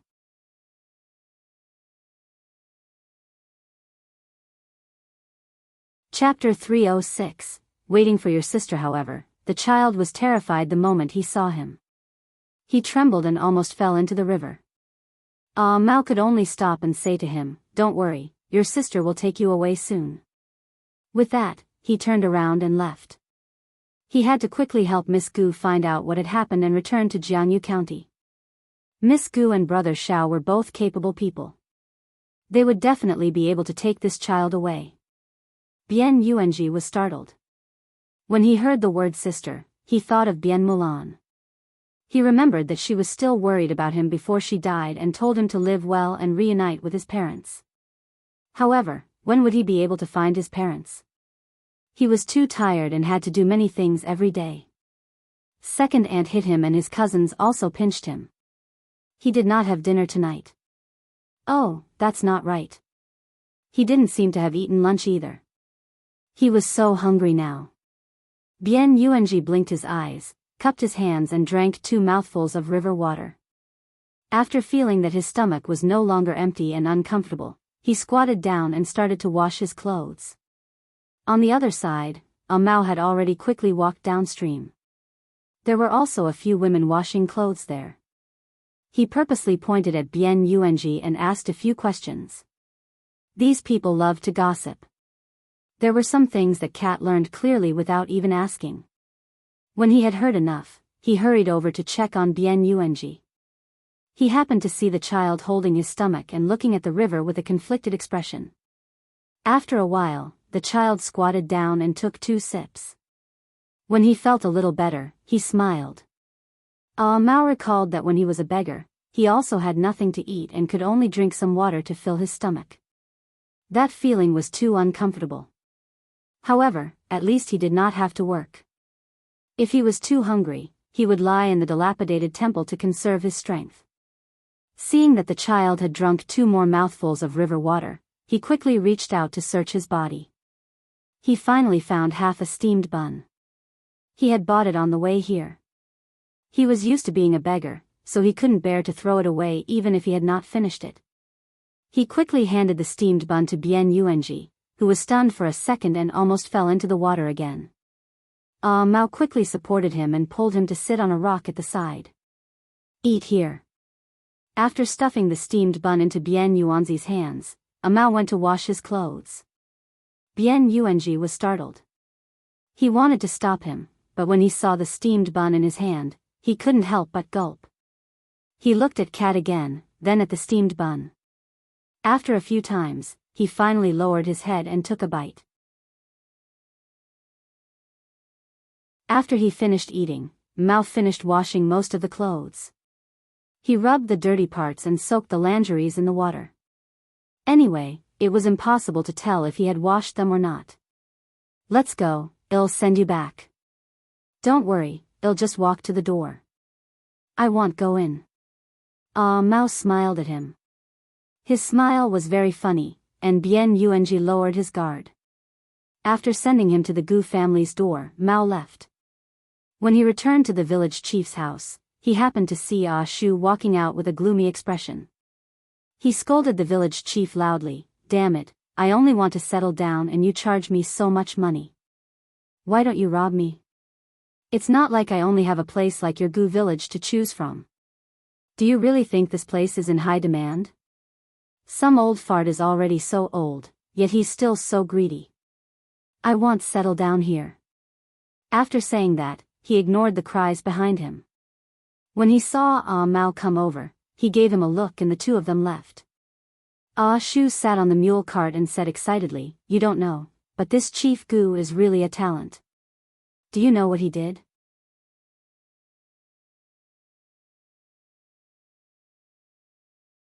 Chapter 307, Took a Concubine. Shu tried to keep him in suspense, but after a long time, Mao didn't say anything. He couldn't help but turn around. Only then did he realize that Mao's expression was dark. No one knew what he was thinking. As they knew each other well, Shu quickly guessed something. He nudged him and asked softly, "What's wrong? Didn't you go to inquire about the Gu family? It didn't go well? Let's talk about it when we get back." Mao shook his head and shook the reins violently. The mule cart immediately sped up. The two of them entered Jiangyu County before the city gate closed.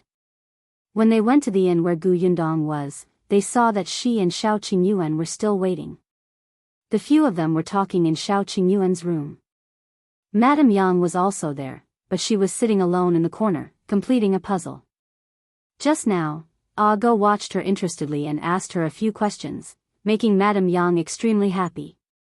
She taught him how to solve puzzles like she was teaching a child.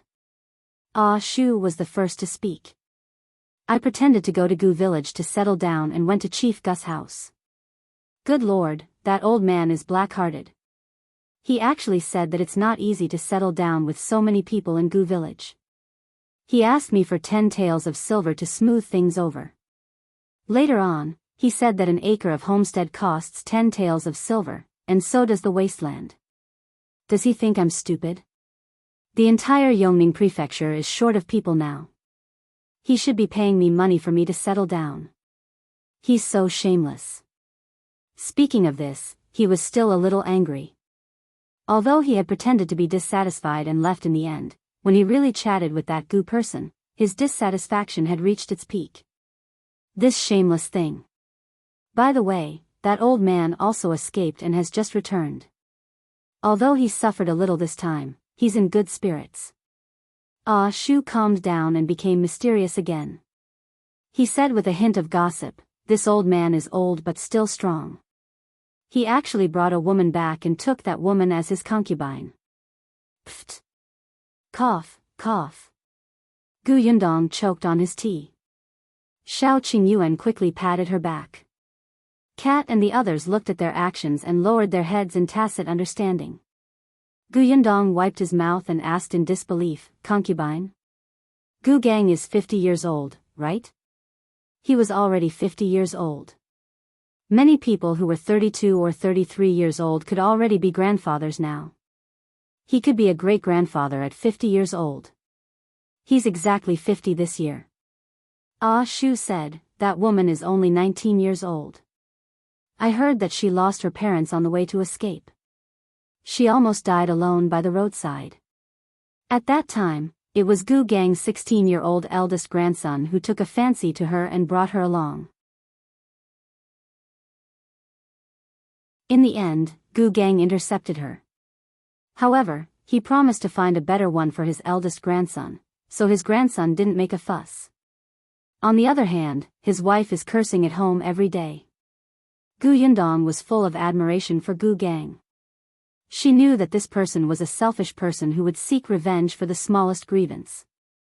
She did not expect him to be so shameless. As Shu spoke, he shook his head.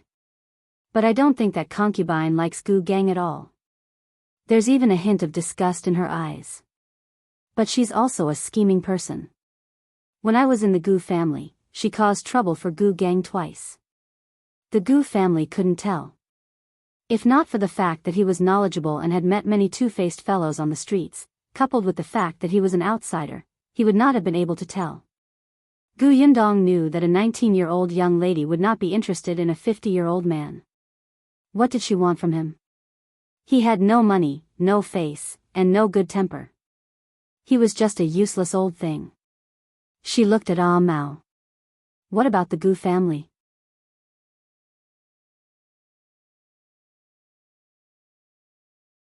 Chapter 308, remembered by the county magistrate. Ah Mao pursed his lips and looked at her hesitantly. After a while, he said, I saw Bian Yuanji. He is having a hard time. Gu Yundong took a sip of water. Tell me. I'm mentally prepared. She knew very well what the Gu family was like.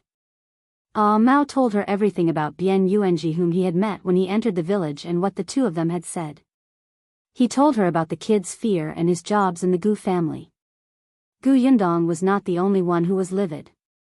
Ah Shu, Ah Go, and Ah Zhu were equally indignant. Although they had lived a hard life and were used to seeing the fickleness of human nature, that was because they had no relatives or friends. When their parents and grandparents were still alive, even if they did not treat them well, they would not be so mean. Moreover, they still had brothers to take care of each other now. Gu Yundong exhaled softly and tightened her grip on the cup. Ah Zhu stood up. Why don't we just sneak into Gu village and steal him? That's right. The Gu family doesn't care about him anyway. That kid's been through a lot there. These people are no good. Only Ah Mao sat there and didn't speak. Shao Qingyuan glanced at him and asked, why did the Gu family take him in back then? As soon as he said this, everyone was stunned. That's right. Since the Gu family disliked this child so much, why did they accept him after Ding Jincheng gave him to them? Bien Mulan was entrusted to the Ding family. Mao then said, the Gu family really didn't want to take him in. At that time, it was Ding Jincheng's parents who abandoned the child at the entrance of the Gu family. Old Gu didn't even look at him. It was so cold at that time. Bien Yuanji froze at the door for the entire night. Someone in the Gu village couldn't stand it anymore and brought him home to drink hot water. However, it was impossible for them to take in the child. At that time, it was difficult for anyone. Fortunately, the newly appointed county magistrate of Jiangyu County happened to travel incognito and went to various villages to learn about the people's livelihood. The county magistrate bumped into Bien Yuanji, whose face had turned red from the cold. He thought that Gu village was too difficult, so he asked a few more questions and finally understood the situation. The county magistrate got angry at that moment. Many people died in Yongning Prefecture because of the famine. This was really a time to develop manpower. The new emperor encouraged widows to remarry and have more children. It was not easy for Gu village to have a child who survived the disaster. He had blood family, and was close to his maternal grandfather's family, but they refused to take him in and watched him freeze to death. He called the Gu family and the Ding family over. After repeated questioning and weighing, he finally asked the Gu family to take in this child. Therefore, Bien Yuanji was remembered by the county magistrate. If he suddenly disappeared, both the Gu family and the other people in the Gu village would be worried about being punished by the county magistrate. Who knew how big the matter would be? Moreover, Bien Yuanzi's household registration had already fallen into the Gu family. If he was taken away just like that, he would become an unregistered person and it would be very troublesome in the future. If they wanted to bring him out, they had to start from other sources. When Ah Shu and the others heard this, they were a little dejected. Was it so difficult? Why don't we give some money to those people from the Gu family? Mao slapped him. What bad idea did you come up with? It's obvious that that family is greedy. They might not even give him to you even if you offer the money. Then what do we do? Shao Qingyuan looked at Gu Yundong, who had been silent. Do you have an idea?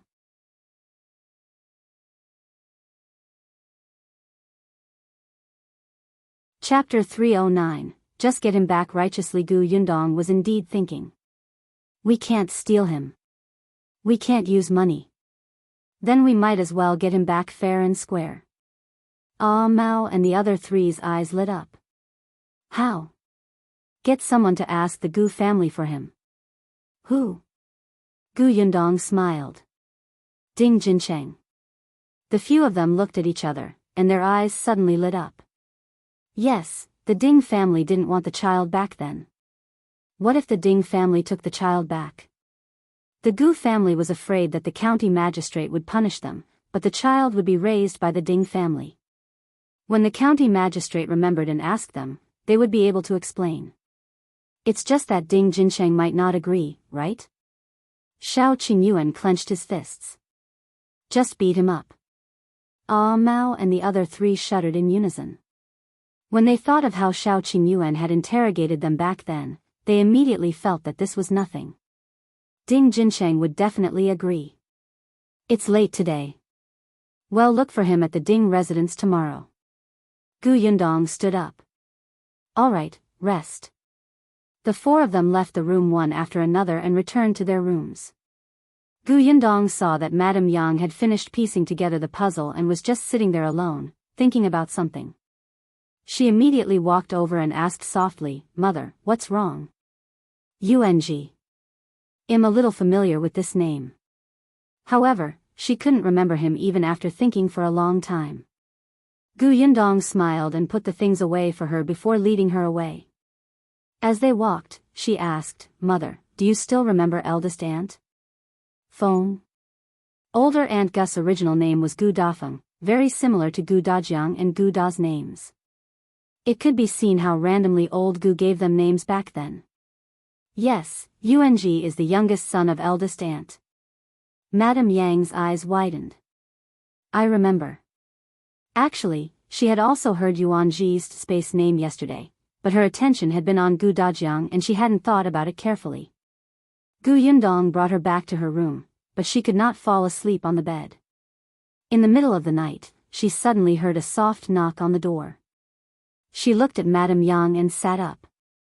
When she opened the door, she saw Shao Qingyuan standing outside. "I'll go to Gu village tomorrow morning," Shao Qingyuan said. Gu Yundong looked down and suddenly smiled. "You've thought of that too? Okay." Shao Qingyuan's heart suddenly raced when he saw her like this. How could he be so smart? He already knew what he was going to do before she even said anything. Was this feeling like what others said, that their hearts were connected? Actually, ever since the two of them met again in Yongning Prefecture, even though they didn't say anything in detail, their way of interacting had changed slightly. Shao Qingyuan could feel the change in her attitude, and this change made his eyes burn more and more. "Do you have any money on you?" Gu Yundong asked, as if she was about to give him banknotes. "If that woman is not easy to deal with, then forget it. I don't care about her." "I know. I have enough money. Don't worry. He would take care of it." After all, not only did he have to ask old Gu for Bian Yuanji, but he also had to teach Gu Gang a lesson. After saying that, the two of them went to sleep respectively. The next morning, Shao Qingyuan left the inn. When Kat and the others arrived, only Gu Yundong was accompanying Madame Yang for breakfast. The four of them quickly finished their porridge and said to Gu Yundong, "Miss, the four of us will accompany you." "No need." Gu Yundong peeled an orange for Madame Yang, wiped her hands and said, "Dog, pig, accompany me. You two went to the Gu village yesterday. Rest in the inn today and help me take care of my mother." The four of them immediately agreed. Gu Yundong packed her things and left the inn. However, she did not expect to see Ding Jinsheng not long after she left the house.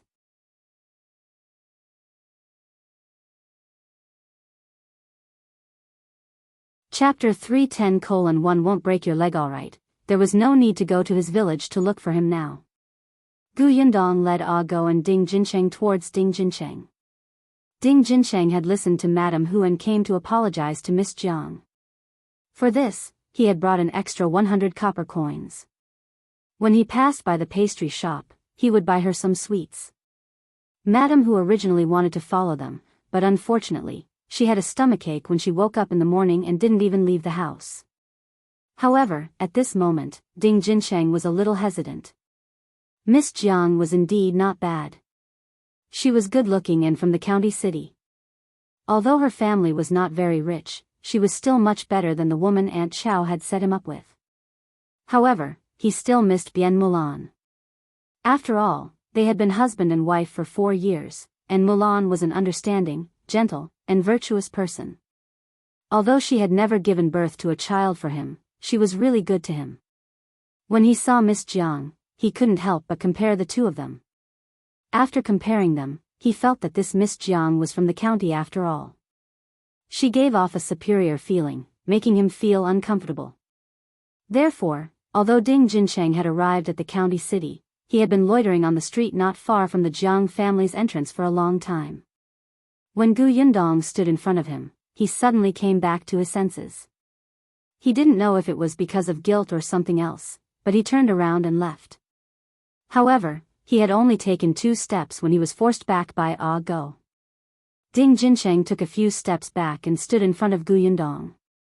He was clearly a head taller than her, but his shoulders were hunched as if he had been abused. "I don't want to remarry. I just came here for a walk."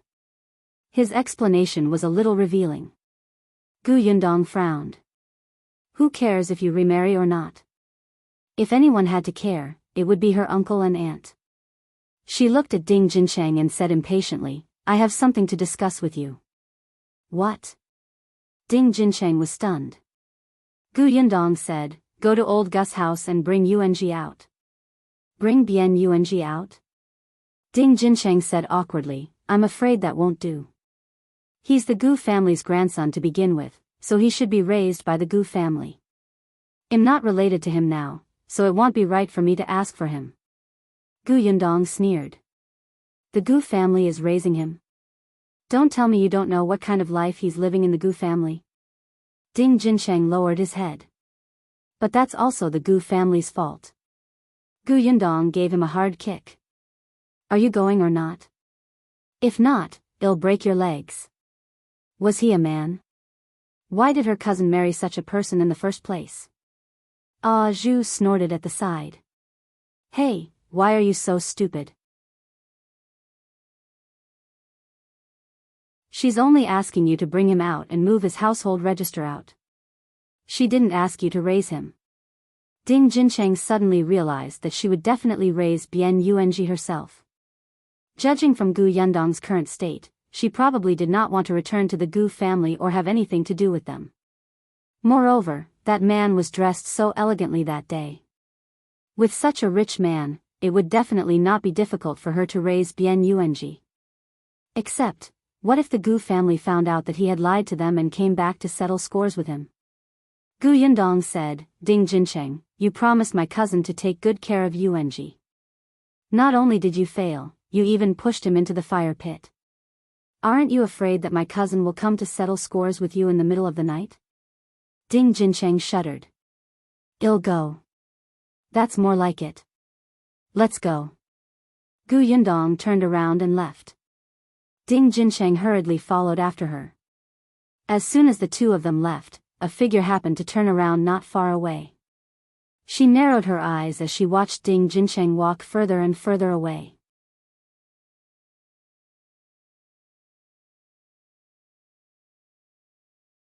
Chapter 311. Having a lover. Gu Yundong walked so fast that Ding Jinsheng had to take large strides to catch up with her. Are we going now? How long do you want to wait? It's still early. I have a carriage over there. It will take less than an hour to get to Gu village. It's not even lunchtime yet. But I'm not ready yet. Gu Yundong suddenly stopped and turned to look at him. What else do you need to prepare? By the time you're done, Yuanji will be half dead. Ding Jinsheng immediately didn't dare to make a sound. B0X. Calm. Gu Yundong narrowed her eyes. Don't tell me you're trying to stall for time and take the opportunity to escape. No, no. You know where my home is. I can't escape. I'm glad you know. Gu Yundong continued to walk forward. When she reached the carriage, she immediately chased him up. Ding Jinsheng had never sat in such a good carriage before. For some reason, he was actually a little happy. He did not dare to move and sat down obediently. However, he was a little puzzled. This girl from the Gu family seemed to be different from before. But it made sense. After marrying a rich man, she would have confidence and there would be someone to back her up. Dog drove the carriage. However, just as they left the city gate, an ox cart brushed past them and entered the county. The person who came was Madame Hu. She was still worried that her son would say something he shouldn't and anger the girl away. Hence, as soon as she felt slightly better, she immediately got on the ox cart of her fellow villagers and rushed over. Madame Hu alighted from the ox cart and went straight to the Jiang family. Unexpectedly, as soon as she reached the entrance of the Jiang family, she bumped into Miss Jiang, and there was no sign of her son beside her. Madame Hu thought to herself, oh no, did he mess it up? Just as she was thinking about it, Miss Jiang also saw her. Madame Hu quickly squeezed out a smile and went up to her. Miss Jiang, what a coincidence. Did you see our Jinsheng? He said that he wanted to apologize to you early in the morning. He even said that he wanted to queue up to buy pastries for you. Before she could finish speaking, she was interrupted by Miss Jiang. Auntie, don't joke around. No wonder he doesn't like anyone. He already has a lover. The girl is young and beautiful. Your Ding Jinsheng is quite lucky. After saying that, she snorted and turned to enter the door, closing it with a bang. Madame Hu wanted to step forward, but she was almost hit in the nose and could only take 2 steps back. Jinsheng had a lover? Who was it? Why didn't this kid tell her earlier that he had a lover? She was young and beautiful. What? How could his mother not let him marry her? Madame Hu muttered in frustration. No, she had to go back. When that kid returned, she would ask him what was going on. Madame Hu walked back to Shangbei village in the ox cart. When they were about to reach Gu village, they saw a carriage parked there from afar. She did not dare to look too long. Those who had carriages were all rich people. Who knew what kind of person with a temper was sitting inside? Madame Hu got off the ox cart. Unexpectedly, as soon as she entered Shangbei village, she saw a person from the same village say, "Auntie, why did your Jin Cheng go to Gu village? What's so strange about going to Gu village?" Madame Hu didn't mind. "My Jin Cheng is kind-hearted. He goes to visit Mulan's younger brother from time to time. He'll be back soon." Madame Hu was right about this. Ding Jincheng would go to the Gu village once a month. It was unknown if it was because of his conscience or for his reputation, but every time he went to Madame Hu, he was not allowed to carry gifts.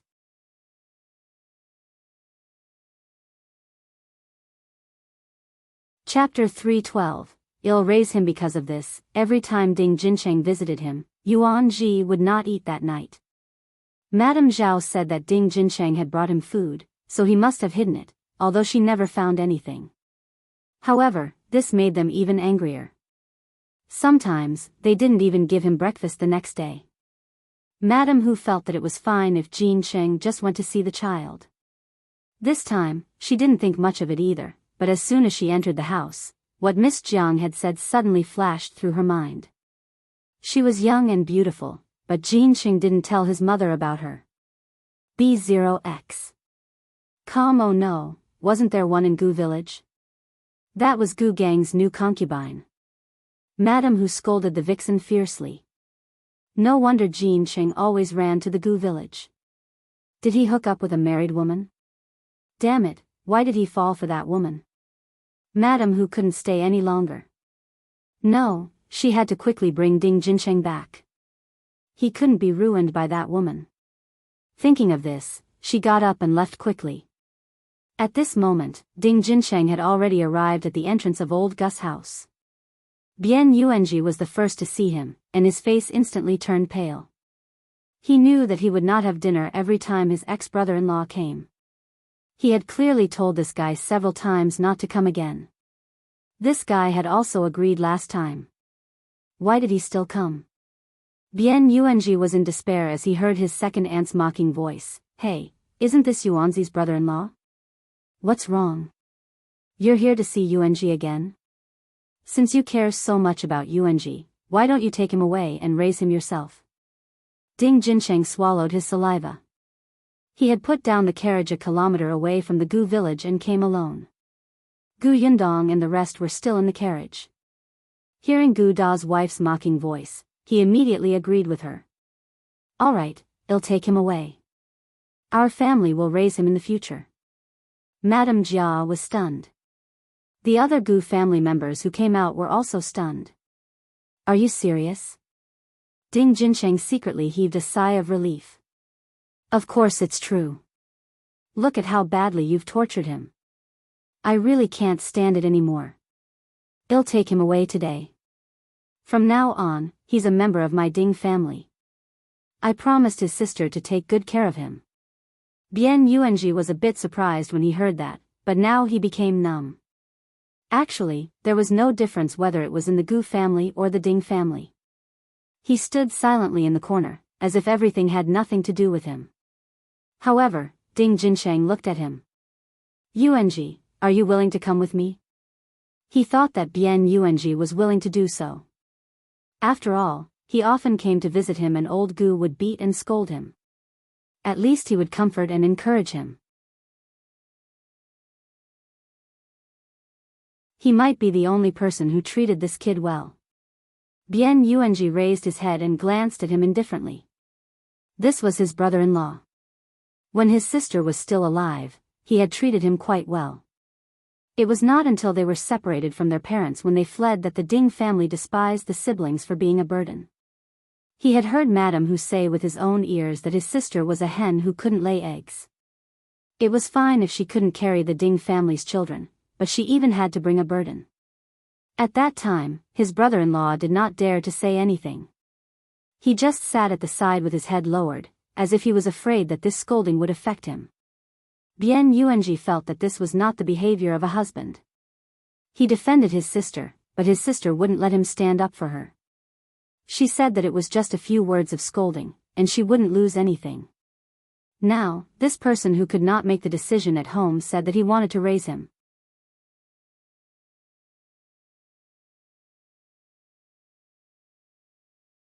Chapter 313, Gu Gang is here. Bian Yuanji lowered his head again. He always felt that it was impossible.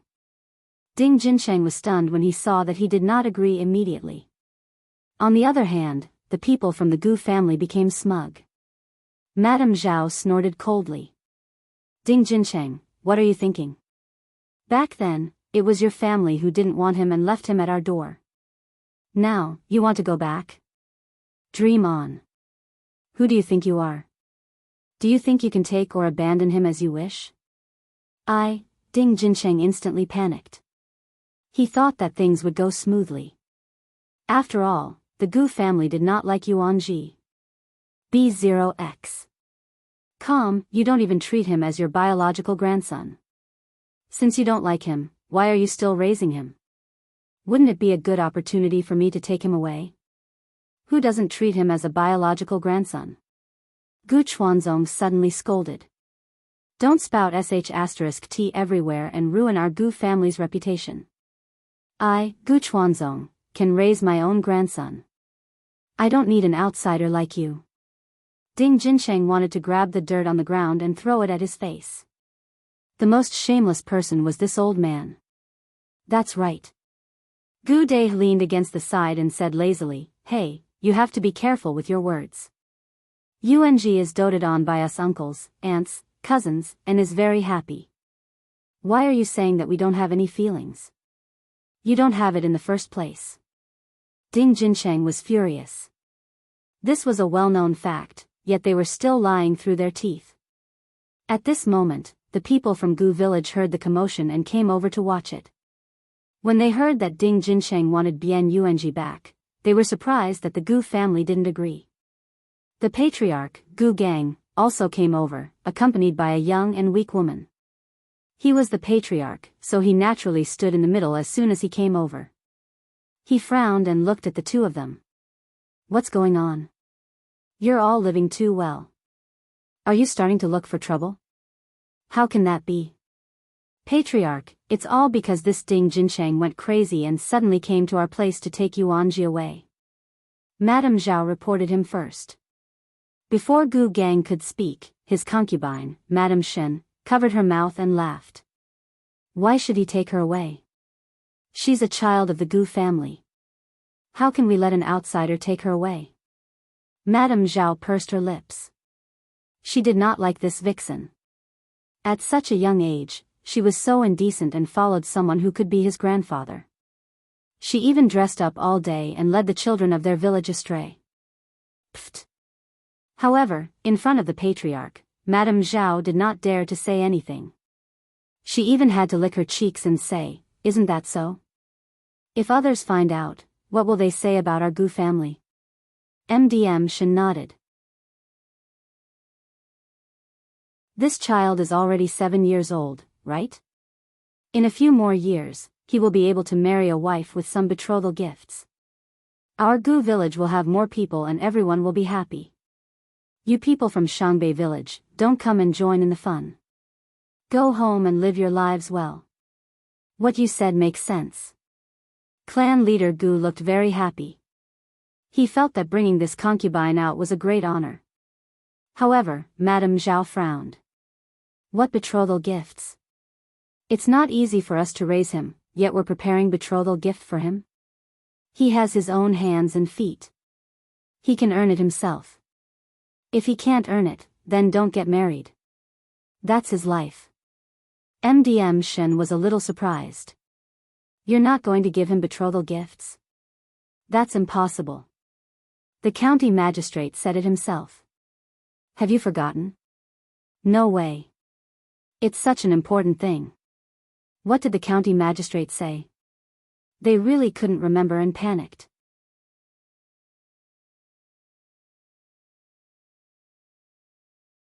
Chapter 314, Shen's assistant MDM Shen shook her head and sighed. The county magistrate said that there are too few people in Yongning village now. It's lucky that this child survived the famine. We should nurture him well. When he grows up, he will offer some betrothal gifts and marry a good girl. He will give birth to more children to increase the population of Yongning Prefecture.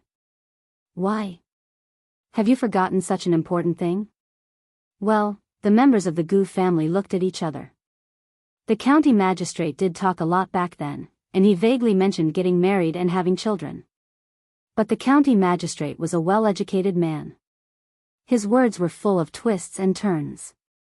One simple sentence had to get so complicated that it made them dizzy. MDM Shen clicked her tongue.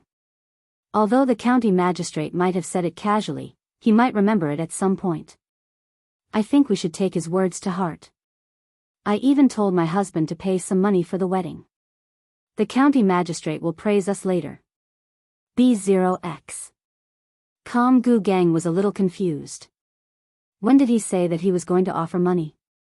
He had always been a money grubber. How could he give away money?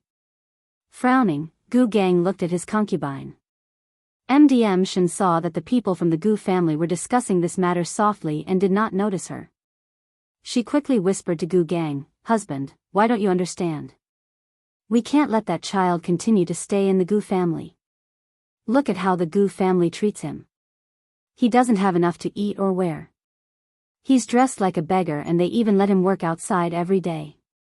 Gu Gang was stunned for a moment before he heard her continue, "Husband, you're the chief.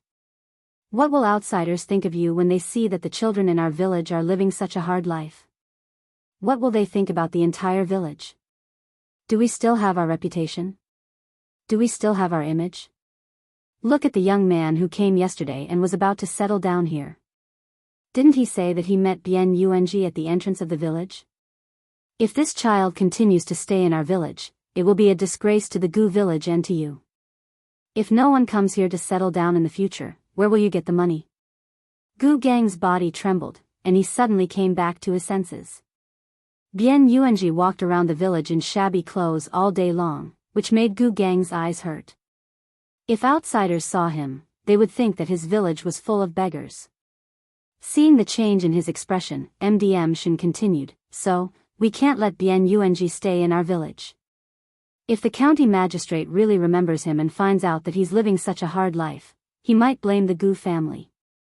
However, as the head of the clan, you can't escape being scolded. Now that Ding Jincheng is finally willing to take the child away, just let him. When the county magistrate asks later, you can find a beautiful excuse and you might be praised." Gu Gang felt that what she said made too much sense. As expected, he had taken in the right concubine.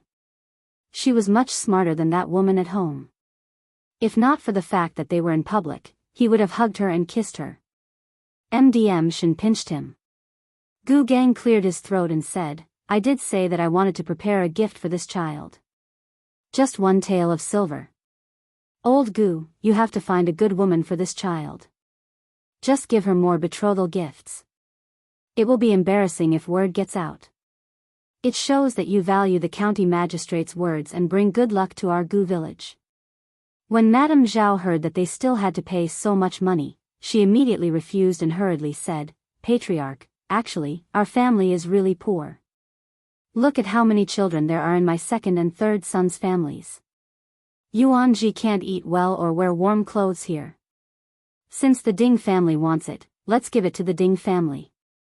When Ding Jincheng heard this, he did not expect things to take a turn for the better. A smile instantly appeared on his face.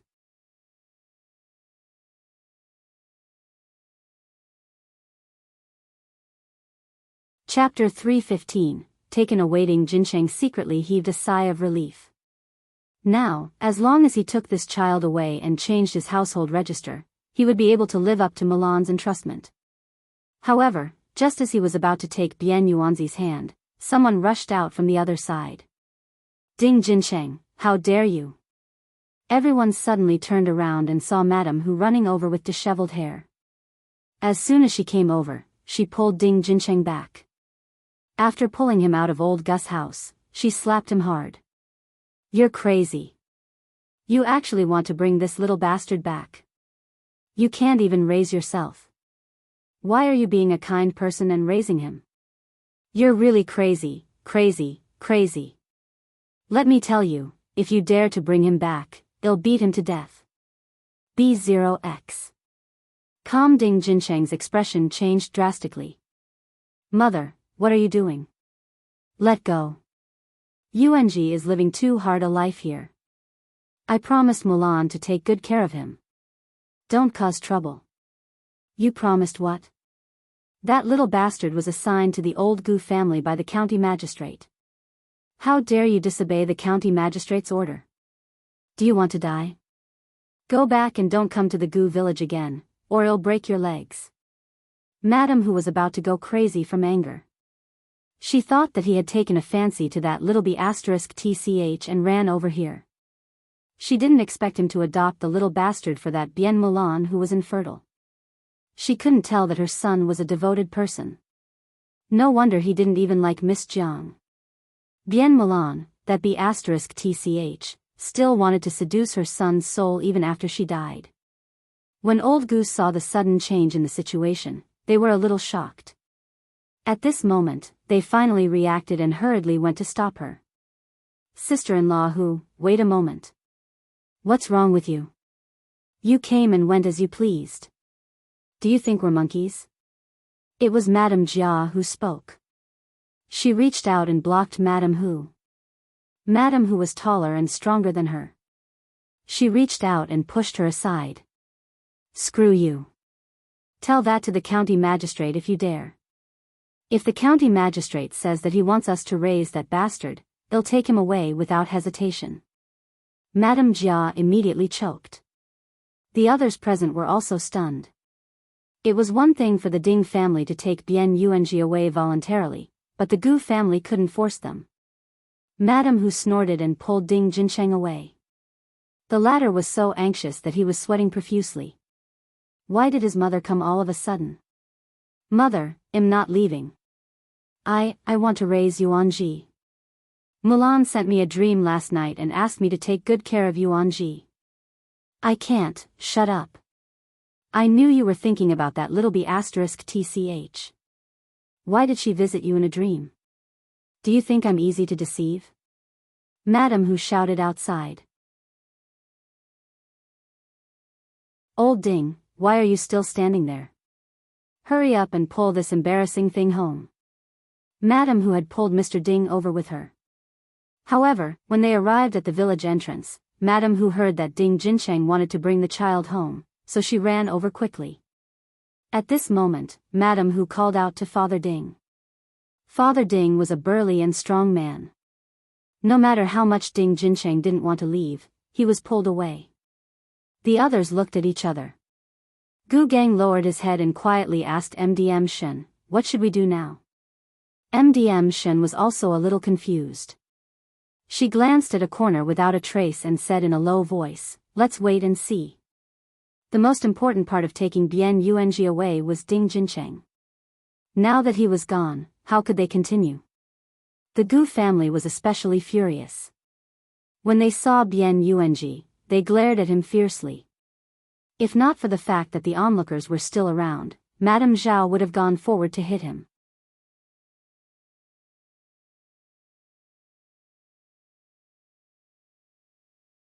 Chapter 316. Unprofessional. However, when she passed by him, Madame Zhao still snorted. There's no need to eat tonight. Bien Yung slightly lowered his head. He knew that every time his brother-in-law came, he would have no dinner. Hence, he did not say a word and just stood there motionless with his head lowered. This time, even Gu Chuanzong was a little angry. He had made a fool of himself for nothing, so when he walked to his side, he said, you don't have to eat tomorrow. You're just causing trouble for the family. Bien Yung didn't want to cry, but he couldn't control himself.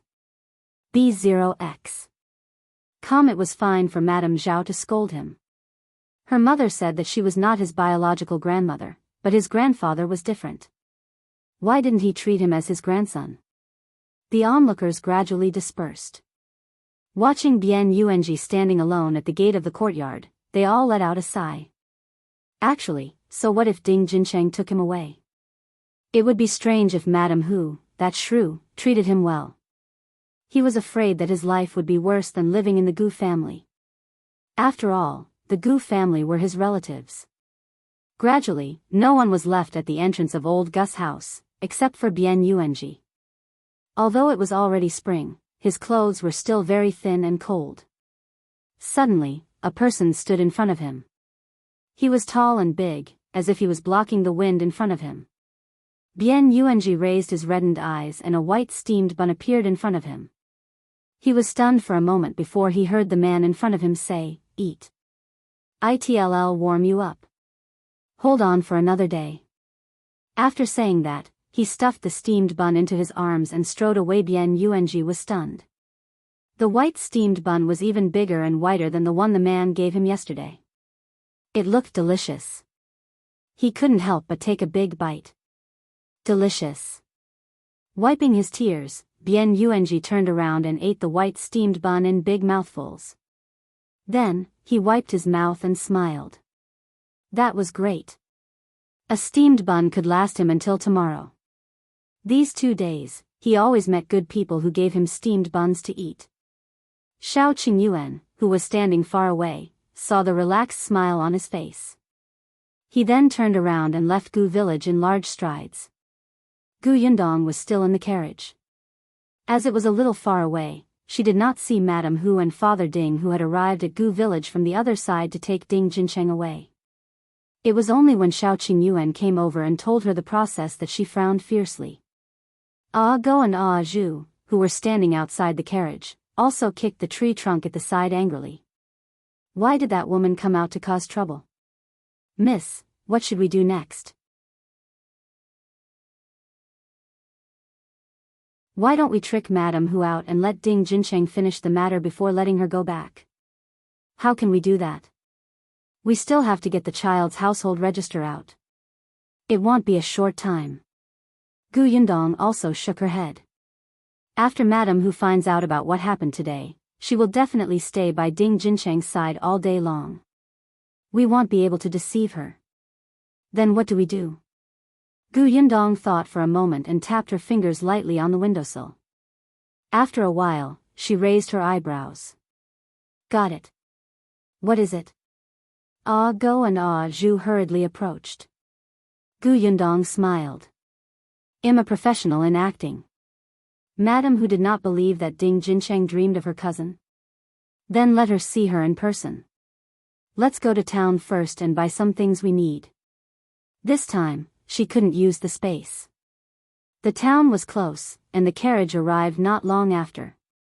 Gu Yundong bought a lot of miscellaneous items. Then, she parked the carriage beside an inconspicuous small mountain ditch by the roadside of Shangbei village.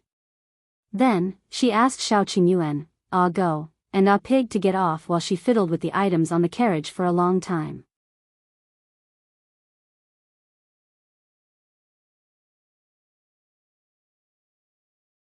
Chapter 317, Wetting her pants after a long time, Gu Yundong drew the curtain. Unexpectedly, when they showed their faces, Go and Zhu took a few steps back and shouted, "Ghost." Gu Yundong glared at them. Who are you calling? Her glare made the two of them shiver in fear. Shao Qingyuan was still very calm. He went forward and sized her up. I can't see your original appearance at all. B0X. Calm, it's fine. Anyway, ghosts are the same. Madame Hu won't be able to recognize if I'm my cousin or not. Her hair was down, and her face was pale. Blood flowed from the corners of her eyes and nostrils, and there were heavy dark circles around her eyes.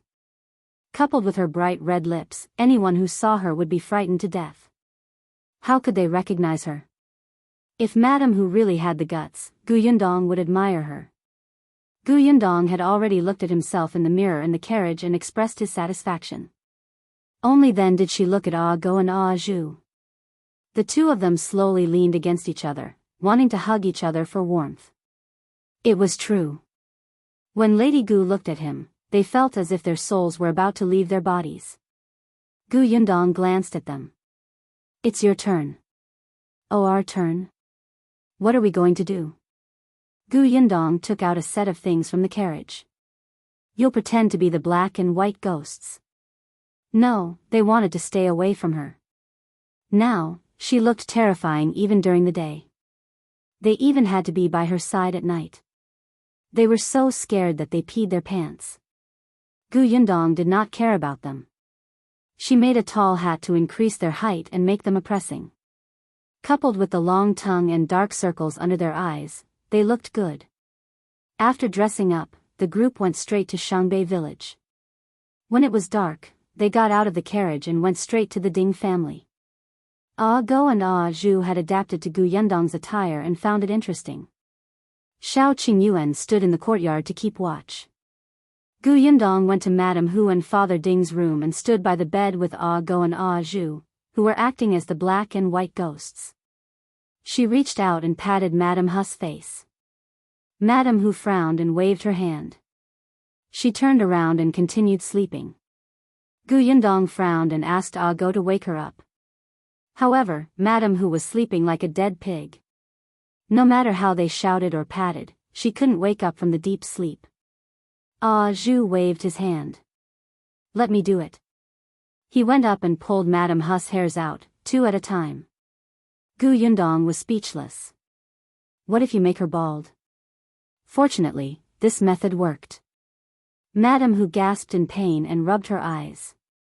Unexpectedly, when she opened her eyes, 3 terrifying faces suddenly appeared in front of her. Ah, Madame Hu screamed and quickly crawled back, pressing down on Father Ding's finger.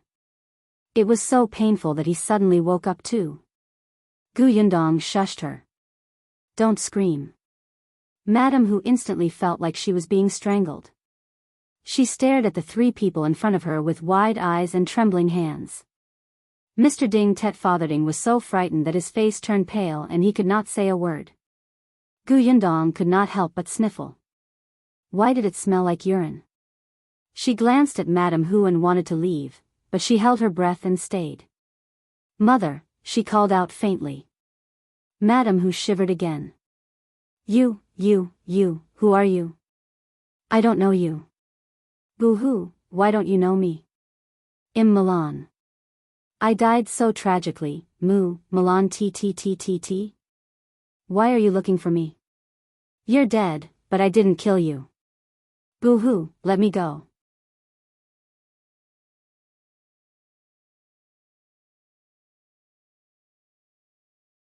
Chapter 318. This is how people die. Father Ding, who was standing at the side, probably felt that he was a man.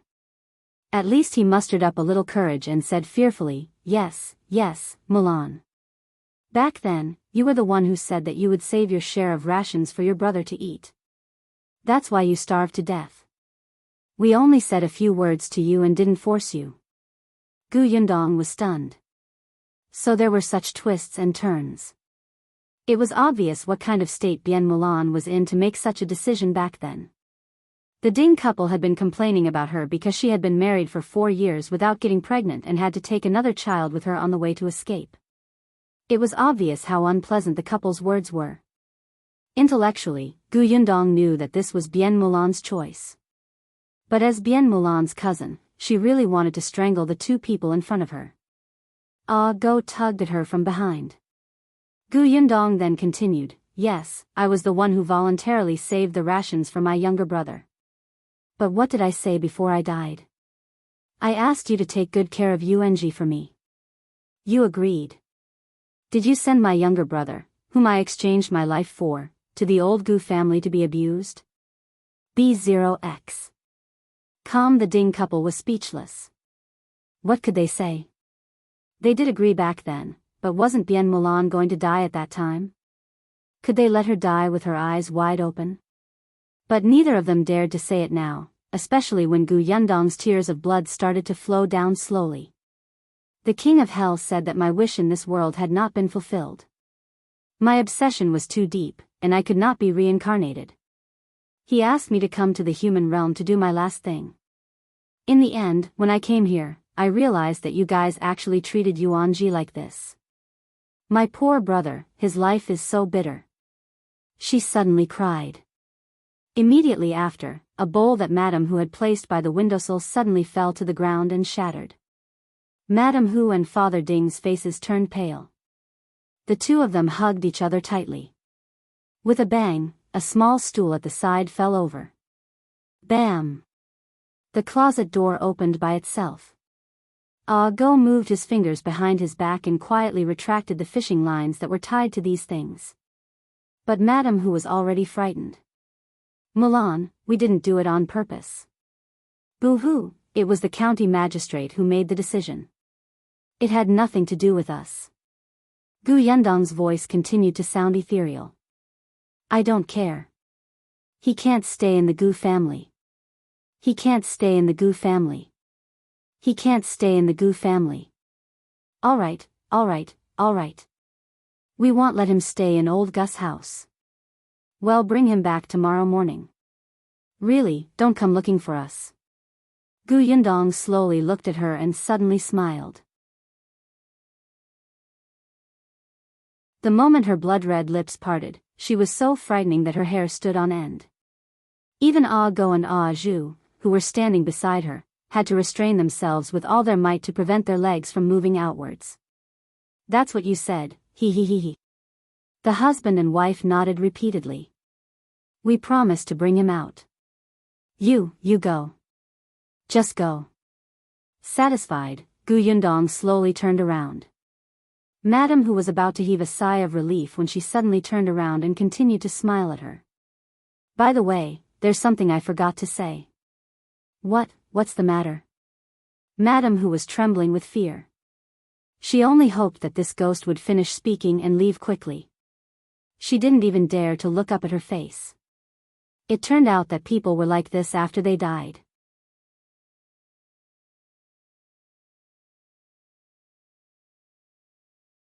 Chapter 319, Picking Someone Up. Gu Yundong smiled again and opened her bloody mouth. Before Madame Hu almost fainted, she said, my younger brother's name is Bian Yuanji, not little bastard. If I find out that you call him that next time, I'll come and take you away with me. Madame Hu nodded quickly. Gu Yundong's face suddenly bled from all 7 orifices. She opened her mouth and giggled. Even her teeth were covered in blood. Madame Hu had just quietly looked up when her eyes rolled back in fright and she fainted. Mr. Ding was stunned for a moment. Then, he closed his eyes and fainted. The corners of Gu Yundong's mouth twitched. She gave Go and Zhu a look, and the 3 of them left silently and quickly. B0X. Father Ding only opened one eye quietly when he could not feel any movement.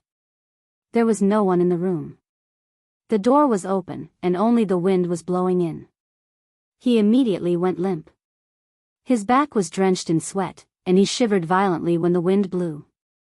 After a long time, he pushed Madame Hu away in disdain and got out of bed trembling. He walked to the door and planned to close it. Unexpectedly, he saw his son lying unconscious on the ground in the central room. She was shocked and thought that Bien Mulan had killed him. He hurriedly went forward to take a look and heaved a sigh of relief. Fortunately, his son had just fainted. Father Ding quickly woke Ding Jinsheng up and asked him what was going on. Ding Jinsheng didn't know either. He rubbed his head and said with a frown, I just heard Mother's loud cry and quickly came over to take a look. As soon as I walked to the central room, I was knocked out. Father Ding trembled and quickly told him what had happened. Ding Jinsheng didn't quite believe it, but when he returned to his parents' room and saw the wet sheets on the bed, they were clearly frightened. The 2 of them quickly went forward and woke Madame Hu up. Madame Hu was still in shock. She grabbed Ding Jinsheng's hand and said, You must bring little Bien Yuanji back. You can't let him stay in the Gu family. No. Ding Jinsheng nodded repeatedly. None of them dared to sleep that night. Because Madame Hu's bed was smelly and messy, in addition to the broken bowls and fallen stools on the ground, and the open wardrobe door, everything indicated the terrifying scene that had just happened. Hence, the three of them went to Ding Jincheng's room and waited until dawn, shivering. Then, they changed their clothes and rushed to Gu Village. The people of Gu Village were about to go out to work when they saw the three members of the Ding family rushing over. What was going on? Was yesterday's incident not over yet? Some people who liked to join in the fun and were not important followed behind. When they saw that they were indeed going to Old Gus' house, they immediately became excited. Someone also went to inform Gu Gang. Not long after, the entrance of Old Gus' house was filled with people. When Gu Chuanzong came out and saw them, his expression immediately turned ugly. What are you doing here? Grandpa, we're here to pick Yung up. Ding Jincheng took a step forward, his attitude exceptionally friendly and respectful. Who's your grandpa? Gu Chuanzong's face darkened. Why? Do you want to take Yung away again? Yesterday, you refused no matter what. Is there no end to your family's drama? That's right. Madame Zhao followed them out. What do you take my Gu family for? Do you think you can say whatever you want? Get lost. Madame, who was furious and wanted to pounce on Madame Zhao and scratch her face.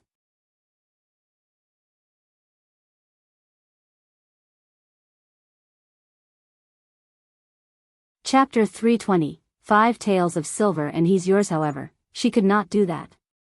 She even had to squeeze out a smile and apologize. Uncle, Aunt, don't be angry. We weren't clear-headed yesterday, right? We went back and thought about it for the entire night. We felt that we had let Mulan down.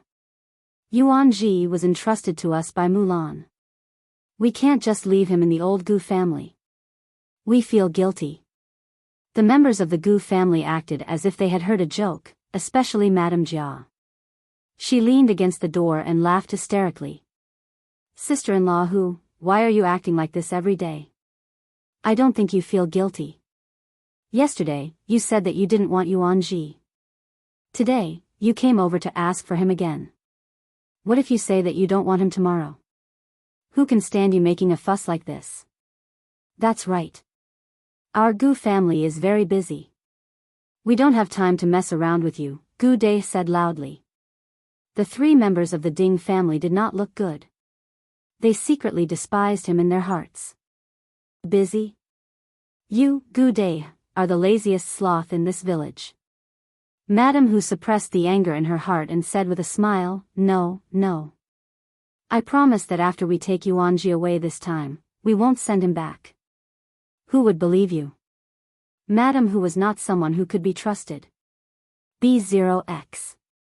Kam, the third son of the Gu family, Gu Dahu, stroked his chin and suddenly said, Sister-in-law Hu's change today is too strange. Is your family plotting something? Are you going to sell Yung? Madame Chang, the third daughter-in-law, asked softly. Bien Yung, who had just walked out of the courtyard, was stunned. His small body shook violently, and he barely stood against the wall. Madame Jia's eyes lit up when she heard that. She rushed to Madame Hu and said, Sister-in-law Hu, third sister-in-law is right, right? You want to sell Yung? Let me tell you, that won't do. Yung has met the county magistrate. Can you bear the responsibility if you sell him? I'm not selling him. Who would believe you? Madame Jia snorted coldly. Then why are your words yesterday and today completely different? I told you, I felt guilty when I went back and thought about it. Who are you trying to fool? It's fine if you want to take Yung away. Give us some silver. We've helped you raise him for so long. You'll have to pay for his food, clothes, and accommodation. 5 taels, take him away. Madame Jia glanced at Gu Chuanzong. Seeing that he did not say anything, she thought that he had no objections. 5 taels of silver was not a small amount. At least for now, the Ding family could only take out this much. Bien Yung also looked at Gu Chuanzong. After a while, he finally walked to Gu Chuanzong's side. Grandpa, are you really? Gu Chuanzong frowned and sighed. Yuanji, it's not that I don't want to raise you, but you heard it yourself. It's your sister who entrusted you to the Ding family. If you leave with the Ding family, your sister will rest in peace. Your uncle and aunt have taken good care of you recently. It's only right for the Ding family to give them some money. Bian Yuanzi's heart turned cold as he let go of Gu Chuanzong's sleeve. I should have known. Forget it. It doesn't matter. Madame Hu was so angry that she almost vomited blood. She glared at Madame Jia and said, 5 taels of silver. Why don't you rob me? Are you giving it to me or not? If you don't give it, Yuanji won't be able to leave with you. Madame Hu gritted her teeth. This be *tch. Jia Maisie, don't force me. If you force me, I will say anything. Madame Jia raised her eyebrows. Oh, you're threatening me? Tell me, let's see what you have to say. Madame Hu was furious. I'll tell them about the lousy, bad, and vicious things you did.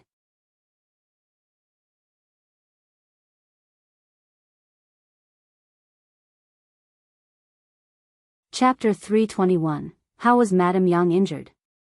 What did I do? I, Jia Maisie, do things openly and honorably. Don't slander me. Madame Hu had never seen such a shameless person. You do things openly and honorably? Have you forgotten about Gu Dajiang's wife and sister-in-law? Do you want me to tell you? Madame Jia's expression changed, but the other's curiosity was piqued. Sister-in-law who? What's wrong with Gu Dajiang's wife? Isn't she a fool? Tell us, what did Jia Maisie do? Jia Maisie panicked. She took 2 steps forward and wanted to shut Madame Hu's mouth. However, Madame Chang took a step forward and said, my second sister-in-law has always done things with a clear conscience. Sister-in-law who? Don't spout nonsense here. You're slandering my second sister-in-law and even bringing up my first sister-in-law. You have to give us these 5 taels of silver today. Otherwise, don't even think about taking Bian Yuanji away. Huh? A clear conscience? Madame Hu was so angry that she laughed. She pointed at Madame Jia and said, she, Jia Maisie, has a vicious heart. Back then, she was the one who smashed Gu Dajiang's wife by the river and pushed her into the water. I saw it with my own eyes. It was real. If not for that, would Gu Dajiang's wife have become stupid? As soon as she said this, there was silence. B0XO. Calm. Everyone looked at Madame Jia and Madame Hu. Back then, didn't Madame Yang fall into the river? Was she pushed down? This, Madame Jia screamed and pounced forward. She immediately started fighting with Madame Hu. You're spouting feces and talking nonsense. I'll tear your mouth apart for slandering me. She was ruthless, and Madame Hu was not to be outdone. She was much stronger than Madame Jia. After a while, she rode on her and slapped her a few times. I'm slandering you? I saw it with my own eyes. I even saw you took away the stone that hit her head and found a place to bury it. Do you want me to take everyone and dig out that stone for you to see? I didn't. You're talking nonsense. I didn't. The 2 of them fought more and more fiercely. Madame Zhao was so angry that she scolded, what are you doing? How dare you hit someone at the entrance of my Gu family?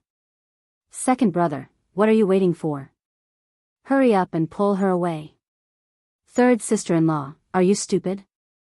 Why aren't you helping? Oh. Madame Chang went over, but she didn't dare to get close. She tugged at them twice to show that she was trying.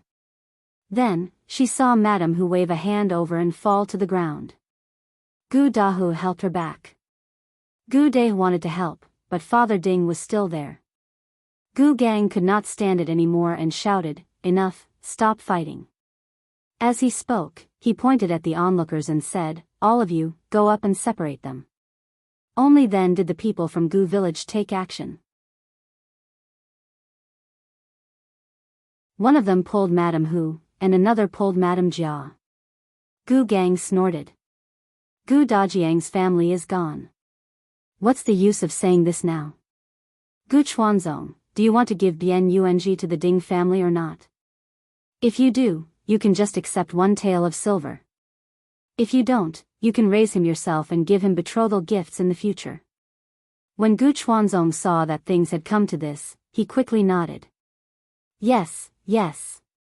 Gu Gang looked at Father Ding again. What about you guys? The Ding family could afford 1 tael of silver, but Madame Hu was unwilling. However, when she thought of Bien Mulan who came to look for her in the middle of the night, she could only nod. Let's give it to them. They're like a group of beggars. After giving them the money, Ding Jinsheng carried out Bian Yuanji, who had become numb and didn't speak anymore. Then, he said to the Gu family, let's move his household register now.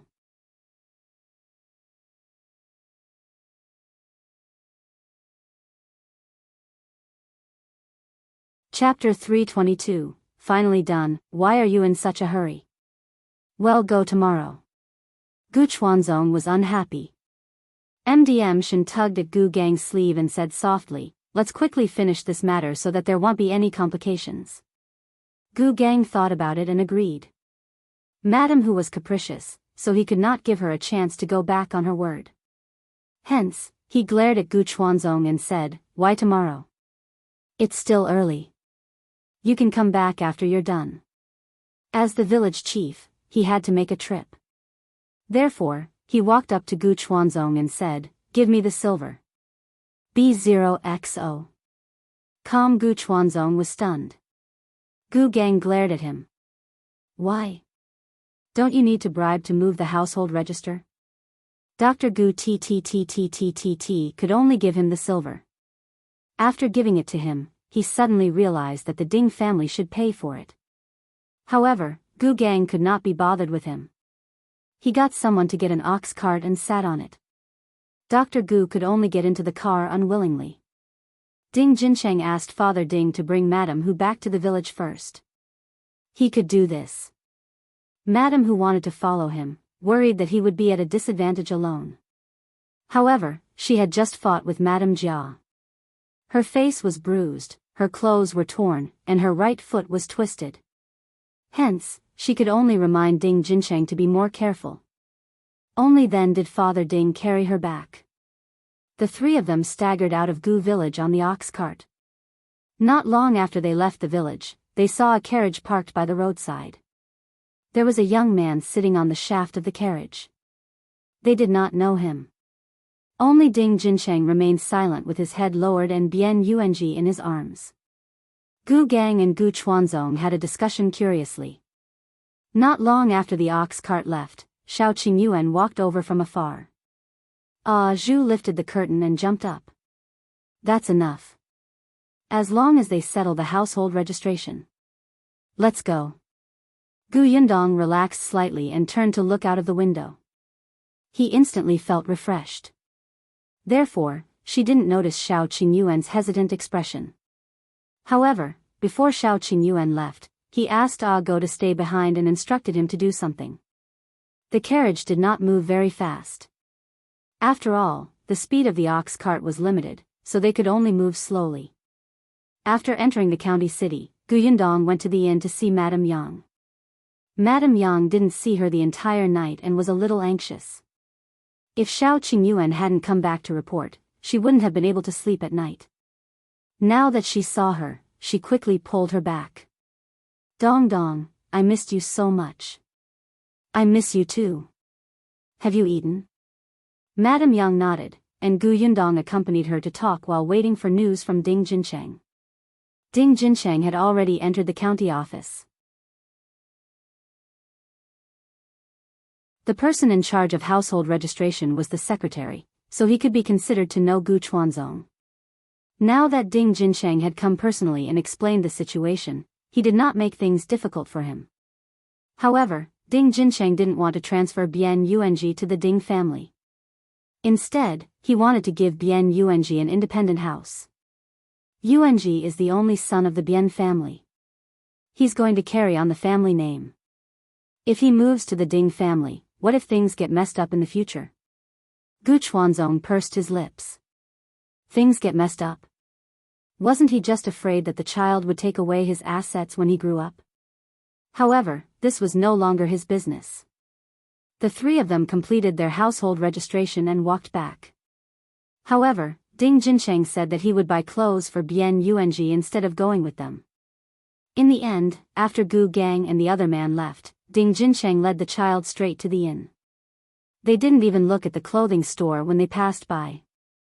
Bian Yuanji thought that he had brought him here to sell him. Especially when he saw Ding Jincheng bringing him to knock on a door of the room in the inn and saw a rich lady standing inside, this thought reached its peak.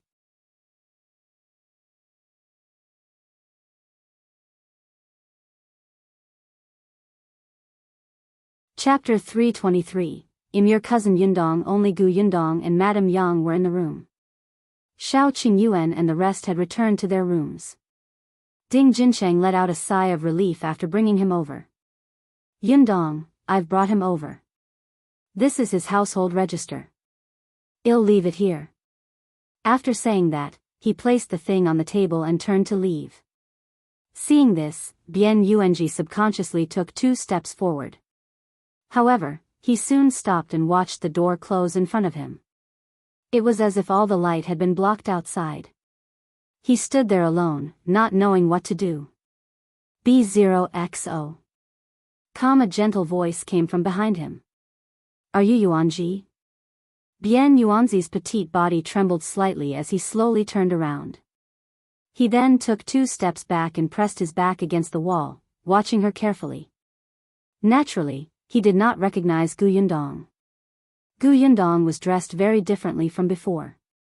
Even if she was wearing the same clothes as before, he would not recognize his cousin. After all, the last time they met was in the first month of last year when he went to visit his uncle. He did not stay for long. Most of the time, he played with Gu Yunshu, who was about the same age, and did not speak much to Gu Yundong. When Gu Yundong saw his frightened expression, she cursed the Gu family in his heart. She took 2 steps closer to him. Bian Yuanji wanted to hide into the wall. You don't remember me? Then do you remember your eldest uncle? Gu Yundong stopped in front of him and squatted down to ask him. Bian Yuanji was stunned. Eldest uncle? Of course, he remembered that eldest uncle doted on him a lot. Before his sister died, she had said that if he returned to his hometown and didn't see his parents, he should look for his eldest uncle or 4th uncle. However, when he arrived at the Gu family, he couldn't find his eldest uncle or 4th uncle. He only saw his 2nd and 3rd uncles, who had never treated him well. Gu Yundong tried her best to make the smile on her face look kind and gentle. Your eldest uncle's daughter, cousin Yundong. Do you remember? Bian Yuanzi's body was not as tense as before. He just widened his eyes in surprise. Gu Yundong asked again, do you still remember Ashu? I remember that you guys played together last year and you said that he was your best friend. Ashu's sister. Ashu? Eldest uncle? Bian Yuanji finally opened his small mouth and muttered softly. He looked at Gu Yundong, who was showing him kindness, and vaguely felt that he had seen her before. Cousin? Yes, I'm your cousin. Gu Yundong smiled. My current home is very far away. It's called Yongfu Village. I came back here to look for your eldest uncle, but I couldn't find him. I met Ding Jincheng and found out that you had been sent to the Gu family and had suffered a lot. That's why I asked him to bring you out. Yuanji, are you willing to go home with me? Go home? Bian Yuanzi's mind was in a mess. It turned out that she didn't want to buy him as a slave. Only then did Gu Yundong reach out and hold his tiny shoulders. She nodded and said, yes, they'll bring you back to your eldest uncle's house. Yunshu and Yunka are both there. Cousin and your eldest aunt are also there. Bian Yuanji came back to his senses and nodded quickly, I am willing to. I can work, cook, wash clothes, and feed pigs. I'll go to eldest uncle's house. Is that okay? Although he was unfamiliar with his cousin in front of him, he still remembered Ashu. Even if he was asked to go over and continue working, it did not matter to him.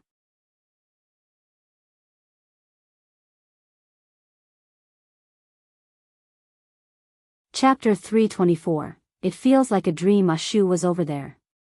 He was his best friend. When he was sad, he could talk to Shu. Shu did not bully and laugh at him like the other cousins of the Gu family. Gu Yundong's heart ached when she heard what he said. She tightened her grip on Gu Yundong's shoulders and slowly released her grip when she felt the thin and weak bones under her palm. You don't have to work. When you come to eldest uncle's house, you just have to take care of yourself and help do what you can when we're busy. You're our family, not a servant. Family? It seemed like a long time since he had a family by his side. B0XO. Calm blinking his eyes, Bien Yuanji was confused and in disbelief. He felt like he was dreaming. Gu Yundong patted his head. Shu must be very happy to see you. She stood up and held his hand as she walked towards Madame Yang, who had been standing at the side. Do you remember eldest aunt? Bien Yuanji raised his head. He had an impression of Madame Yang. Firstly, it was because Madame Yang's situation was special and he easily remembered her.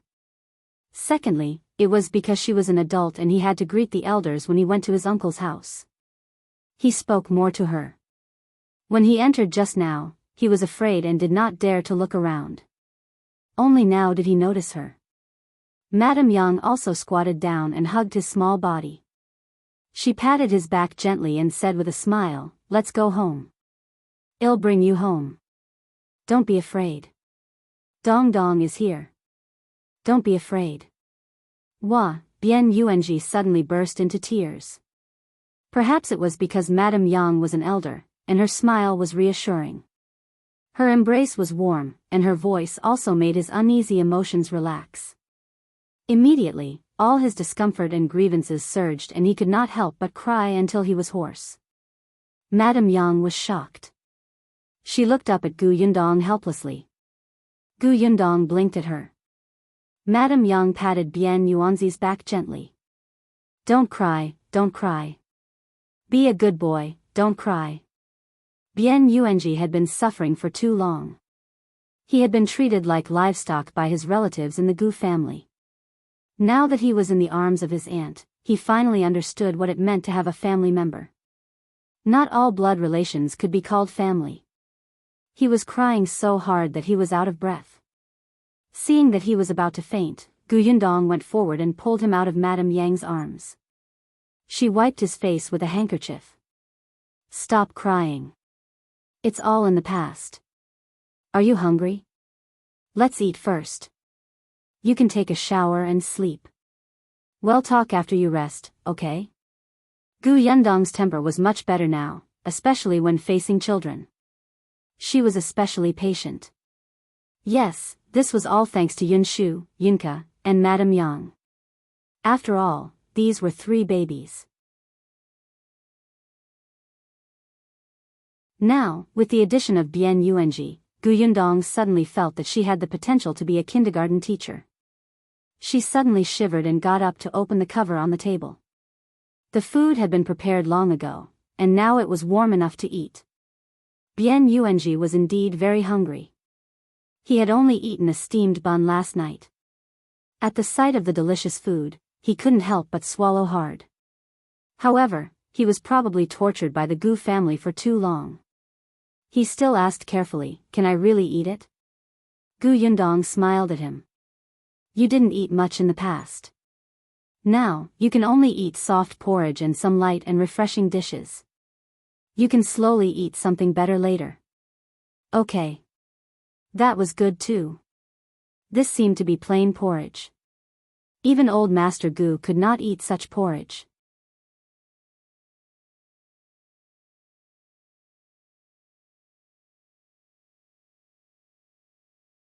Chapter 325. Dog hasn't returned. Gu Yundong saw that although he nodded, he did not dare to do anything, so she scooped a bowl for him and placed it in front of him. Eat. She also scooped a bowl for Madame Yang. Madame Yang was very happy. She took a sip happily and said to Bien Yuanji, "Eat quickly. After you're done, it'll teach you to solve the puzzle. The puzzle is very fun. After you finish it, you'll see Shu and Kiki. Bien Yuanji was curious. What was a puzzle? He couldn't help but take a sip. Then, he felt his entire body warm up. It was delicious. More delicious than anything he had ever eaten. Updated on B0xN0VL. He wanted to cry again. Bien Yuanji hurriedly wiped his eyes with the back of his hand and continued eating with a smile. Yundong got up and went out, asking the waiter to prepare a bucket of hot water. She had bought 2 sets of clean clothes and some necessities for Bien Yuanji.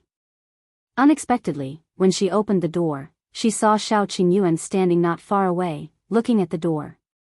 Yundong walked over. What's wrong? I heard crying just now. That was why he was worried. Yundong's expression darkened. It's all the Gu family's fault. It's fine. He's crying everything out. Dr. Gu was a selfish person. He didn't treat Bien Yuanji as his grandson at all. This child suffered worse than her family did back then. At least Gu Yundong and her siblings had Gu Dajiang to protect them. Although Gu Dajiang was usually so busy that he could not take care of them, the Gu family was really afraid of angering him.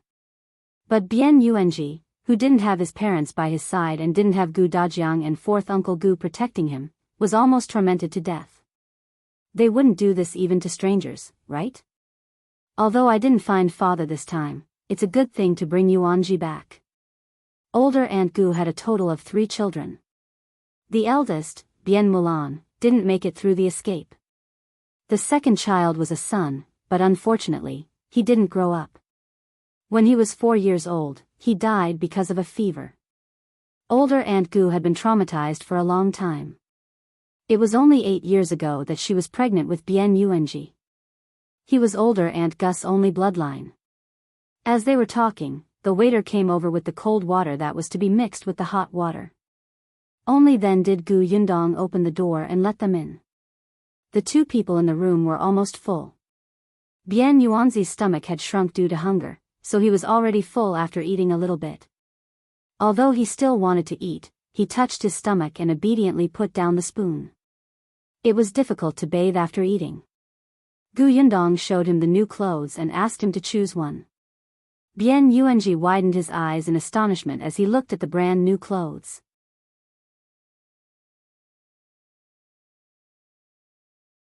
It took him a long time to touch them. The fabric was very comfortable and seemed to be very warm. It was completely incomparable to the rough clothes he was wearing. He looked up. Are you going to let me wear them? Of course. Don't you like the clothes? Bien Yuanji hurriedly nodded his head. Yes, I do. Take a bath and change into it later. Bien Yuanji couldn't help but burst out into laughter. After eating, he even had new clothes to wear. It was as if he was dreaming. He was so silly that Gu Yundong could not help but rub his head. Gu Yundong waited for the waiter to bring them hot water before she went out to call Shu, who happened to pass by, to help Bien Yuanji bathe. Although Madame Yang was an elder, Yuanji was 7 years old after all. At this era, it was important for men and women to sit at different tables when they reached 7 years old. However, the conditions of rural families were limited, so even if they had grown up, they might still live in the same room. Madame Yang sat obediently outside the screen, completing the puzzle. From time to time, she would say a few words to Yuanji to prevent him from feeling nervous and uneasy in the same room as the unfamiliar Shu. Gu Yundong went to look for Shao Qingyuan. She was curious why Go was not back yet.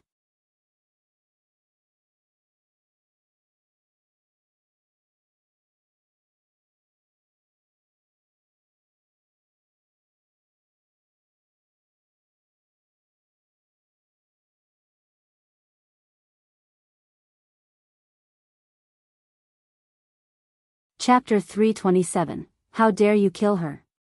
At this moment, Go was in the Gu family's small storeroom. Although it was called a small storeroom, it was actually filled with various hoes, farm tools, dustpans, and baskets. There was also a medium-sized wooden board in the room, which was Bien Yuanzi's bed. Go sat on the wooden board and looked at the storeroom that was leaking in all directions. He had a better understanding of the inhumaneness of the Gu family. He was waiting for Dr. Gu to come back. It would take some time for Dr. Gu to go to the county to move the household register. Updated on B0xN0VL. As for the rest of the Gu family, they seemed to be staying in their rooms. No one came out, and no one knew what they were talking about.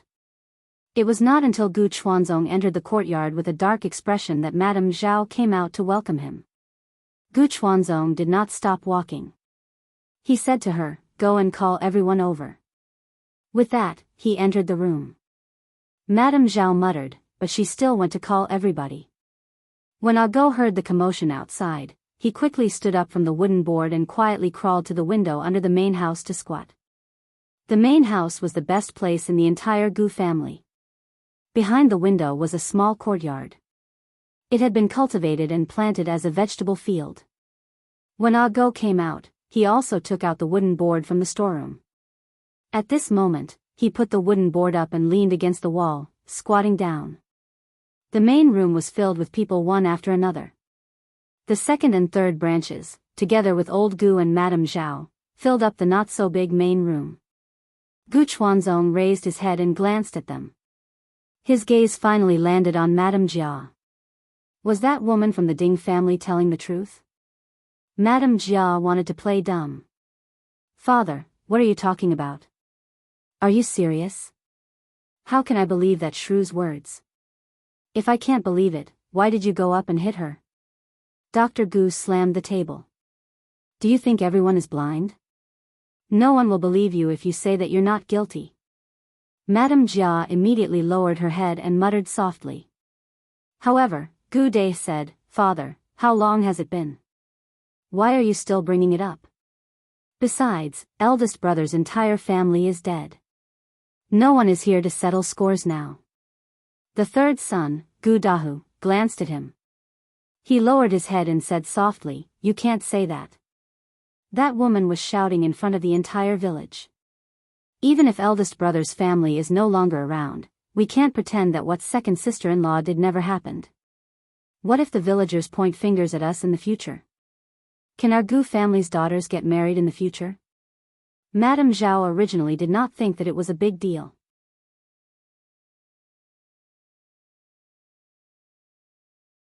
In her opinion, even if Madame Yang died, it would be her life.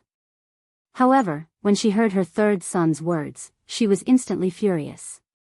She stood up and rushed towards Madame Jia, hitting her in the face.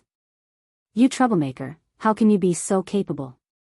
You even dare to throw a stone at someone. You're too vicious. It's not enough that you harmed yourself, but you also dare to implicate us." Gu Dai glared at his third brother and went up to stop Madame Zhao.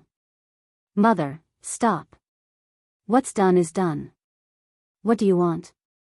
Madame Zhao was accidentally pushed by him and took 2 steps back. Madame Chang happened to support her. "Mother, be careful." She lowered her voice. "Don't anger second sister-in-law."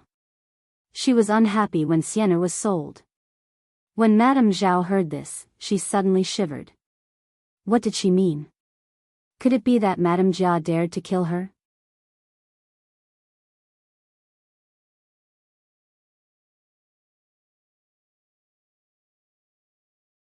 Chapter 328. Old Gu was beaten up. Madame Jia suddenly raised her head and glared fiercely at Madame Chang.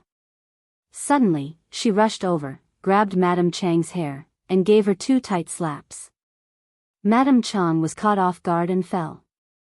Gu Dahu reacted quickly and went forward to pull Madame Jia up and push her to the side. "Second sister-in-law, what are you doing? Why? You hit eldest sister-in-law and now you want to hit your third sister-in-law. It seems that none of your sisters-in-law will have a good ending, right?" "Pfft, what kind of sister-in-law is she?" Madame Jia sneered.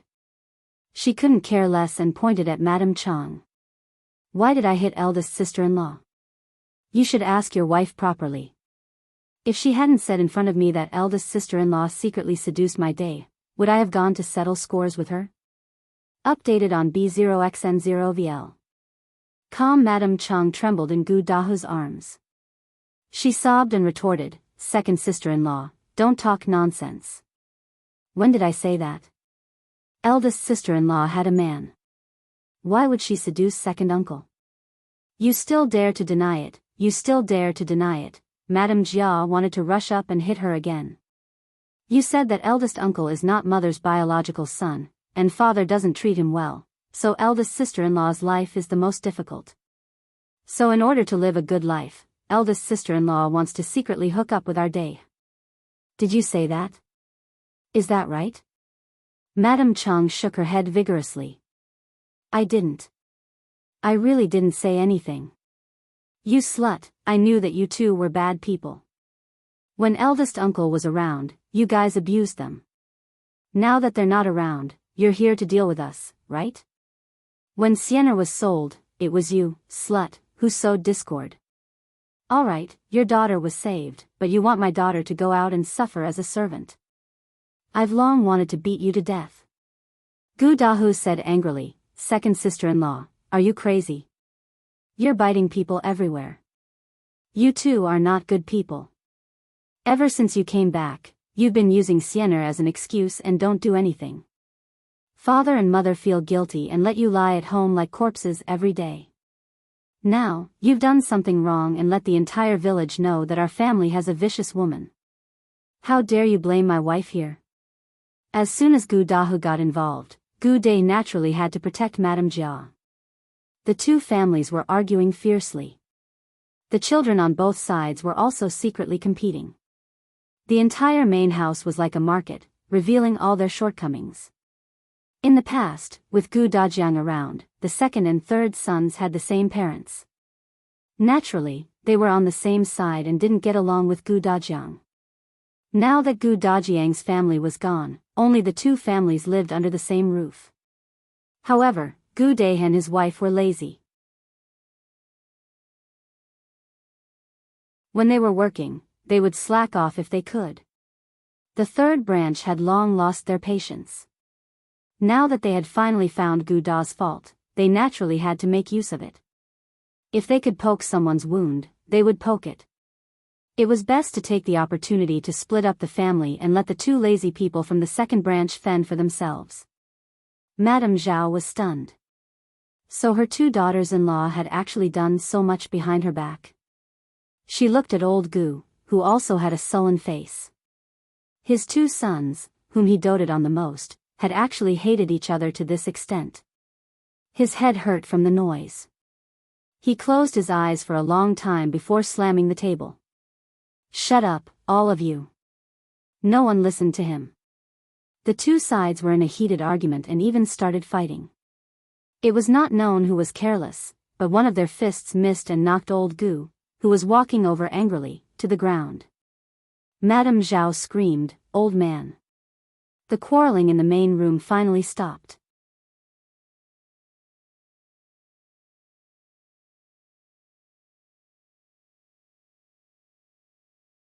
Chapter 329, Back Ah Go, who was under the window, heard what happened and cursed in his heart. He deserved it. Dr. Gu was sent to the bed. Madame Jia immediately said, "I'll go find a doctor." After saying that, she ran out. Her positive attitude made Ah Go feel that something was wrong. After hesitating for a moment, Ah Go followed her silently. Madame Jia was not on the way to call a doctor. She secretly ran to the foot of a mountain and looked around. When she did not see anyone, she quickly squatted under a tree and dug. Updated on B0xN0VL. Calm. Not long after, a stone was dug out. Ah Go quickly guessed that this stone should be the one that hit Madame Yang's head. Madame Jia hugged the stone and looked around. Ah Go hurriedly hid his body. She quickly filled in the hole she had dug and stepped on it forcefully. Then, she took the stone and left. She originally wanted to throw it into the river, but now that the riverside was filled with women washing clothes, she could only find a random place to throw it away. Anyway, Madame Hu only said that she saw the place where the stone was buried. Now that there were no more stones in that place, what else could she say? Only then did Madame Jia hurriedly run to find a doctor. Ah Go waited for her to leave before he went over to pick up the stone. The stone was not big, and it had been a few years. There were no traces left on it. However, Go still tore off a piece of his sleeve and carefully wrapped the stone. Seeing that it was getting late, he hurriedly returned to Jiangyu County. Yundong was sitting in the room and listening to Madame Yang humming a tune. Bian Yuanji had just fallen asleep. He didn't seem to be sleeping well. His brows were tightly knitted. It wasn't until Madame Yang hummed older Aunt Gus' tune that he slowly fell asleep. Yundong tilted her head and looked at Madame Yang's confused eyes. If she returned to normal in the future and recalled the humiliations she had suffered in the past, would she be very sad and painful? However, she could not let her remain foolish forever. This was unfair to Madame Yang. When she had the chance, she would ask Dr. Song if Madame Yang could forget this unhappy memory after she was cured. Just as she was engrossed in her thoughts, there was a soft knock on the door. Yundong stood up and said to Madame Yang, "Mother, Yuanji is asleep. You should rest too." "I'm not tired."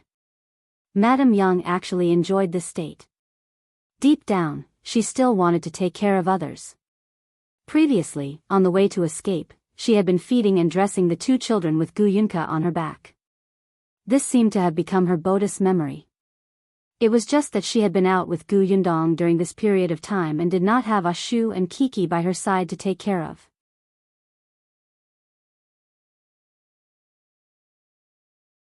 Dong Dong did everything by herself, so Madame Yang was a little perturbed. Sometimes, there was a panic in the depths of her heart that she was not needed. Now that Bian Yuanji was here, she was much calmer. Actually, Yundong had long noticed her state, but she could not think of a solution for the time being. After all, she really did not need her mother to dress and wash her face. Pursing her lips, she opened the door and went out. Yundong guessed that Go had returned. Sure enough, when she went to Shao Qingyuan's room, she saw Go sitting on a stool with a serious expression. In front of him was a stone covered in mud. Seeing Yundong enter, Go immediately stood up. "Mississippi." Yundong's gaze fell on the stone and he quickly guessed its origin. Go looked at her worriedly. He glanced at Shao Qingyuan, who was also silent. No one knew what he was thinking. Yundong had already walked to the stool and sat down. "Speak."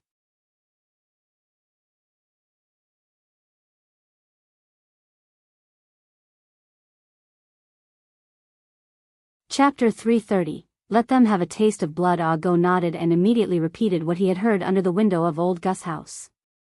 His memory was extremely good, and he could almost recall everything that everyone had said. Yundong listened quietly, her gaze fixed on the rock. After Go finished speaking, she even poured him a glass of water. Go felt that the latter's mood was a little strange now. He had clearly said it with righteous indignation, but the lady was so calm that there were no ripples. Updated on B0xN0VL. Calm. Only Shao Qingyuan knew that this was the calm before the storm. Sure enough, after she took the teacup from Shao Qingyuan and drank the water, the teacup was crushed by her.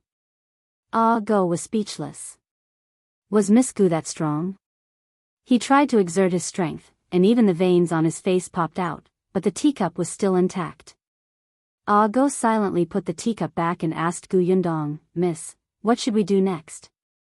"We must teach old Gus family a lesson." More than a lesson. She wanted them to have a taste of blood. "Tell us." "Well, do it," Shao Qingyuan said. At the side, Go nodded desperately.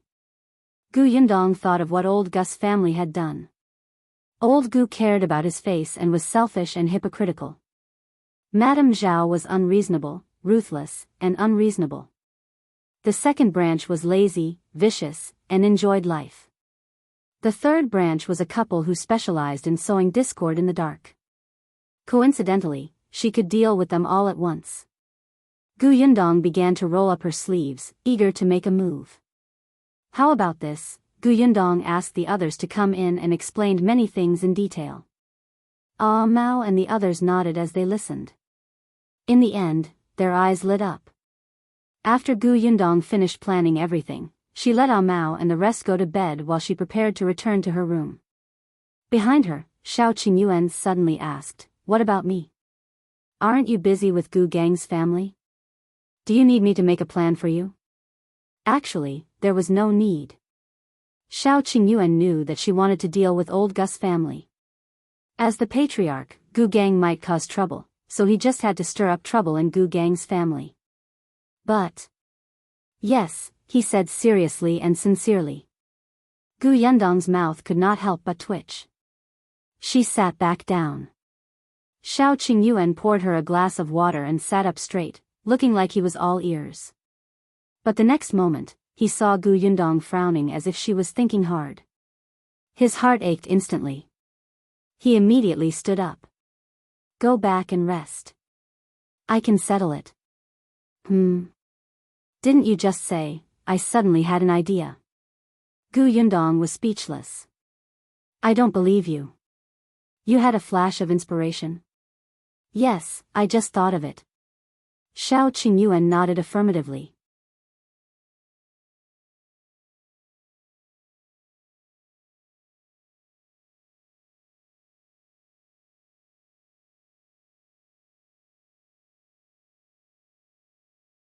Chapter 331:1 Can do anything. Wasn't this the person who gave him the white steamed bun? Bian Yuanji blinked. So, did his cousin send this guy over? What about the one from the day before? Was it also his cousin's doing?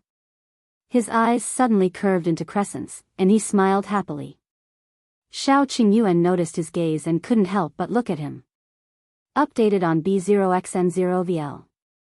Calm Bian Yuanji hurriedly lowered his head and ate obediently. However, from the corner of his eye, he saw Shao Qingyuan scooping porridge for Gu Yundong. He could not help but think to himself that this was his cousin-in-law. She looked better than his ex-brother-in-law. She would definitely be happy in the future. Definitely. After everyone at the table finished eating in silence, Shao Qingyuan said, "Someone will come over later." Gu Yundong raised her eyebrows. Shao Qingyuan looked at the time and walked to the windowsill. He lowered his eyes and looked at the people coming and going below. After a while, a familiar-looking woman walked over and raised her head to look over. When she saw Shao Qingyuan, she quickly lowered her head. This person was Gu Gang's concubine, Madame Shen. Madame Shen was holding a basket in her hand and there was a woman beside her. She did not notice Madame Shen's abnormality and was bargaining with the vegetable seller by the roadside. Seeing that the discussion was intense, Madame Shen suddenly said in a low voice, "I'm a little unwell. I'll go to the inn opposite to borrow the outhouse. If you've bought the vegetables, wait for me under the willow by the river." The woman frowned. She wanted to say that she was lazy and had a lot of feces and urine, but she still forced a smile. "All right, go ahead. But you have to give me the money for the groceries." Madame Shen gave her the money and the basket. She hurriedly turned around and entered the inn. The woman pursed her lips, but she was a little happier when she saw the money in her hand. She worked even harder to argue with the vegetable seller. If she could get the price lower by 1 copper coin, she would be able to keep 1 more copper coin. Madame Shen entered the inn and looked at the second floor. When she saw Shao Qingyuan, she hurriedly came up. After entering, she saw Gu Yundong, Madame Yang, and Bian Yuanji. Bian Yuanji also saw her. Of course, he recognized this person. In the past, when Madame Shen pitied him, she would occasionally give him some food. Bian Yuanji had a good impression of her and would not call her a vixen behind her back like the other children in the village did. Madame Shen was slightly surprised to see Bian Yuanji, who had changed completely. She smiled and nodded at him before looking at Gu Yundong. "You must be Miss Gu." "Miss Shen," Gu Yundong said with a smile. When Madame Shen heard her address, she was still in a daze. Ever since she became Gu Gang's concubine, she had heard many vicious and unpleasant titles. The best was Madame Shen. It had been a long time since anyone called her Miss Shen. Madame Shen was a little moved. She secretly took a deep breath and said, I don't have much time. I'll make it short. Let's go to the room next door. Gu Yundong asked Madame Yang to teach Bian Yuanji to solve the puzzle, and the three of them went to Shao Qingyuan's room. Originally, Shao Qingyuan could have gone to the Gu village to look for MDM Shen. However, Gu Gang's wife kept a close eye on her and was especially keen to find trouble with her. Just 2 days ago, when Shao Qingyuan went to look for her, he was almost seen by that woman. MDM Shen took the opportunity to go out. She even brought Gu Gang's daughter-in-law, MDMU, with her. Since ancient times, mother-in-law and daughter-in-law had always been difficult to get along. Madame Yu and her mother-in-law had always been at odds. Now that she had Madame Shen as her second mother-in-law, wouldn't she be close to her so that they could deal with the mother-in-law together? After the three of them sat down, MDM Shen asked, What do you want me to do? What can you do? MDM Shen sneered. As long as Gu Gang receives retribution, I can do anything.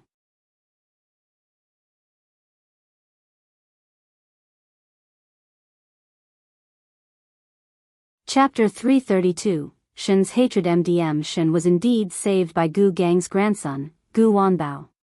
She was originally a girl from a small town, the only daughter of her parents. Her family background was not bad. When she grew up, her parents wanted to find a son-in-law for her, but the conditions of a live-in son-in-law were not particularly good. After some selection, she was already 17 or 18 years old. Then, the Shen family left Yongning Prefecture because of the famine. Unfortunately, the Shen family's parents were gone. Only Madame Shen was barely alive. She had promised her parents that she would take care of herself and save her life. Therefore, when Gu Wanbao saved her, she was sincerely grateful. Updated on B0xN0VL. Even though the rest of the Gu family looked at her sloppy appearance with disdain, even though she knew that the Gu family was not a good family, even though after she washed her face, the three males of the Gu family looked at her strangely, Madame Shen was already prepared to be a slave. They had saved her life, so it was not too much to be a slave. However, this did not include the fact that Gu Gang had forcibly defiled her when she was completely unwilling.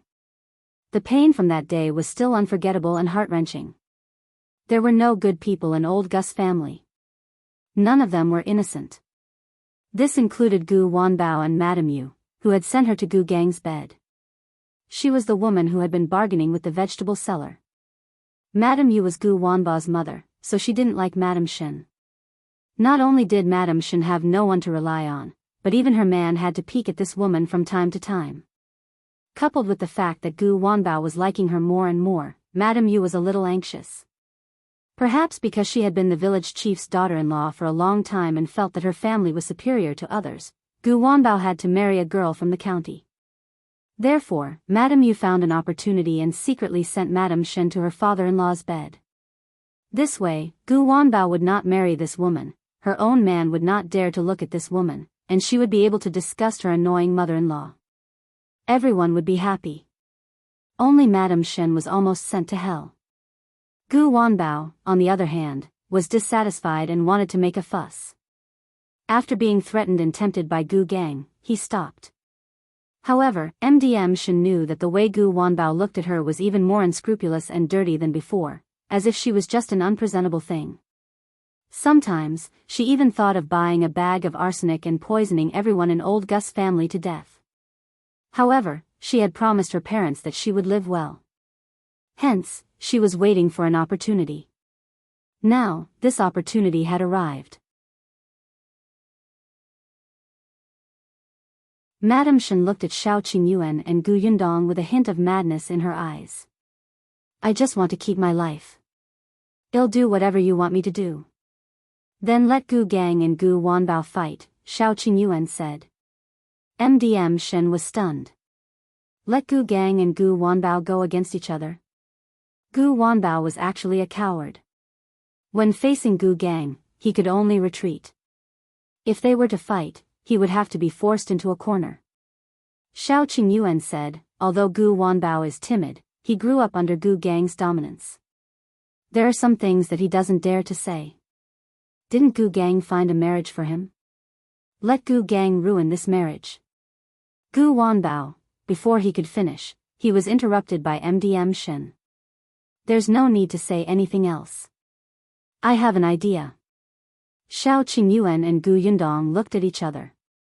Seeing the determination in MDM Shen's eyes, they did not say anything else.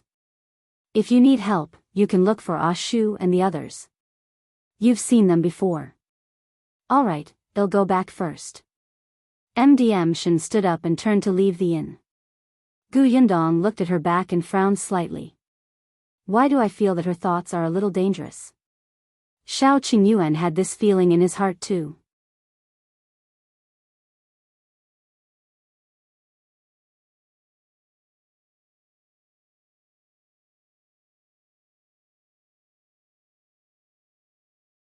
MDM Shen pursed her lips and returned to the Gu residence. At this moment, the Gu residence was exceptionally deserted. The courtyard door was not locked, but there seemed to be no one around. MDM Shen put down her things and looked around. She realized that only Gu Wanbao was sleeping on the bed. The others might have gone to old Gus' house. MDM Shen's eyes flickered slightly. She walked into the courtyard and deliberately made a loud sound. Bang! It immediately spread into the room. Gu Wanbao jolted and sat up on the bed. Frowning, he rubbed his eyes and looked out sleepily. Just as he was about to curse, he suddenly heard a low cry.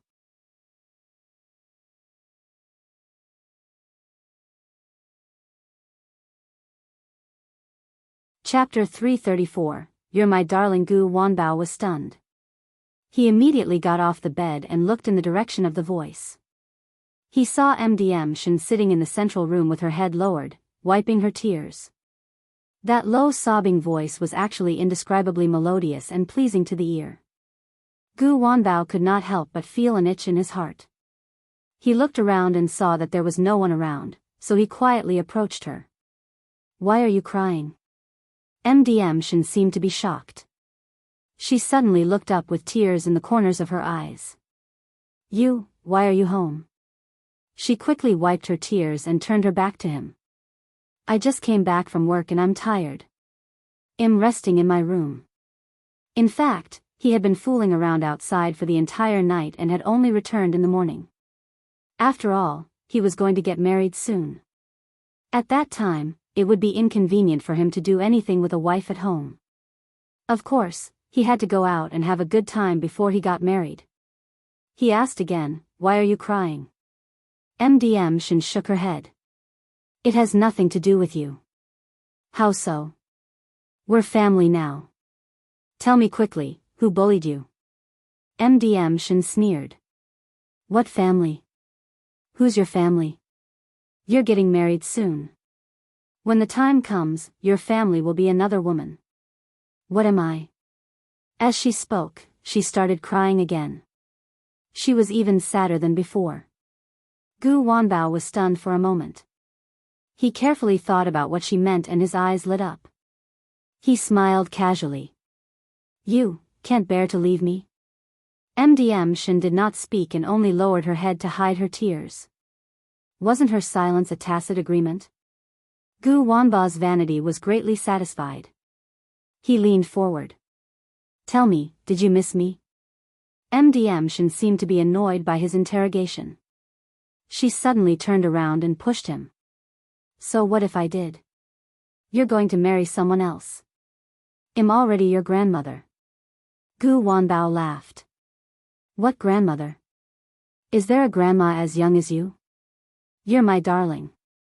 I really cherish you. I can't tell. She looked as if she didn't believe him, but the corners of her mouth curled up uncontrollably. Gu Wanbao looked at her seriously. Don't be sad. My heart is filled with you. You ignored me a while ago. Were you angry with me? Now that you see that I'm getting married, you're nervous? Nervous about what? Why should I care? You don't mean what you say. I'm just... Before MDM Shen could finish speaking, footsteps came from outside. I'll hide first. Gu Wanbao quickly turned around and returned to his room. Madame Shen looked at his back and snorted.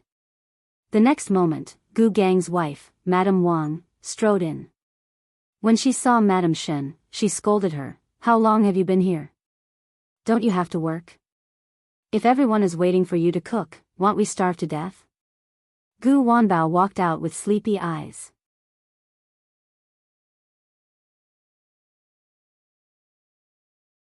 "Grandma, why are you shouting? You woke me up." Madame Wang's expression changed. She quickly went forward and said, "Wanbao, you're here. I'm sorry, I didn't notice. I won't be noisy anymore. Why don't you sleep for a while more? I'm already awake." "Why should I sleep?" He looked around. "Where are my parents and the others?" "They're all at Gu Chuanzong's house. His family has the most trouble." Madame Wang was originally watching the commotion, but when she saw her daughter-in-law, Madame Yu, go over, she found out that they had returned from the county city and hurriedly ran back to find trouble with Madame Shen. Gu Wanba's interest was piqued. "What happened to that family? It said that they encountered a ghost." "Humph, it's broad daylight. Where did the ghost come from?" "Then I'll go take a look too." Gu Wanbao ran out. When he arrived at old Gus' house, he saw that it was indeed surrounded by people. When he finally squeezed in, he heard his grandfather talking.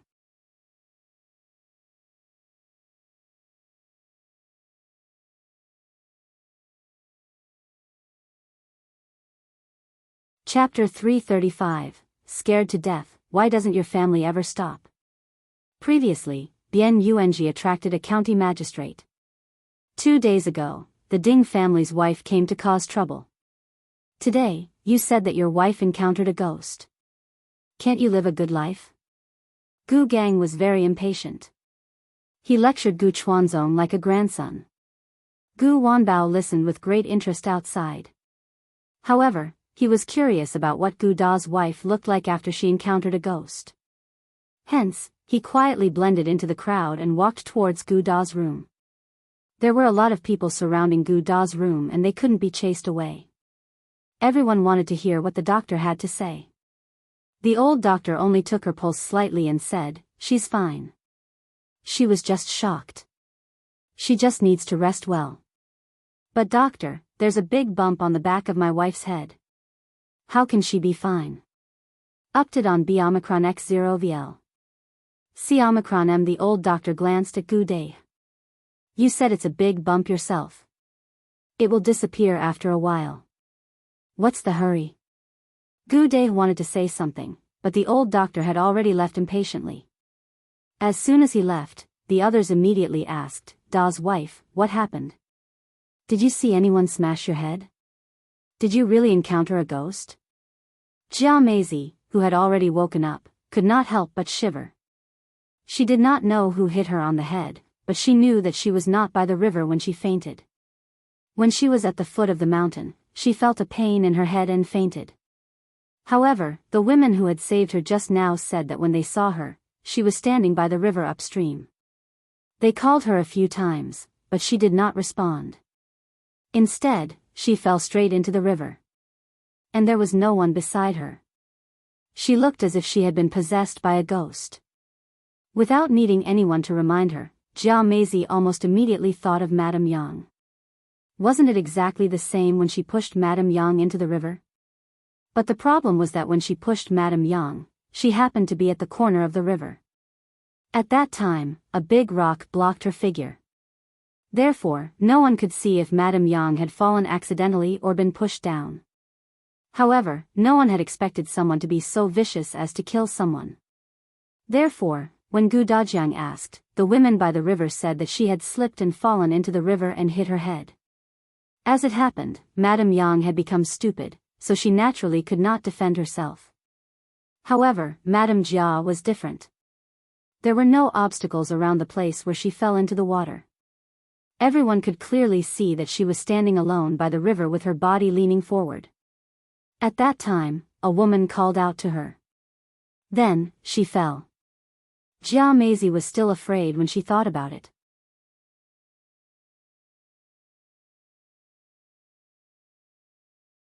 She even felt that Madame Yang might be beside her. The people in the room were still discussing loudly. Gu Dai had a headache from the noise and suddenly roared, "All of you, get out. Didn't you hear the doctor say that my wife needs a good rest? Get lost." As he spoke, he asked his eldest son, the 12-year-old Gu Feier, to chase them away. Gu Feier picked up the broom beside him and waved it at the crowd. A group of gossipy women. "Do you have nothing better to do? Get out, get out." As he did this, everyone left one after another. However, they were cursing and swearing. Some even said that Jia Meizi deserved it. This was her retribution. The third branch of the Gu family, Gu Dahu and his wife, also came to visit. The two of them looked at each other and laughed.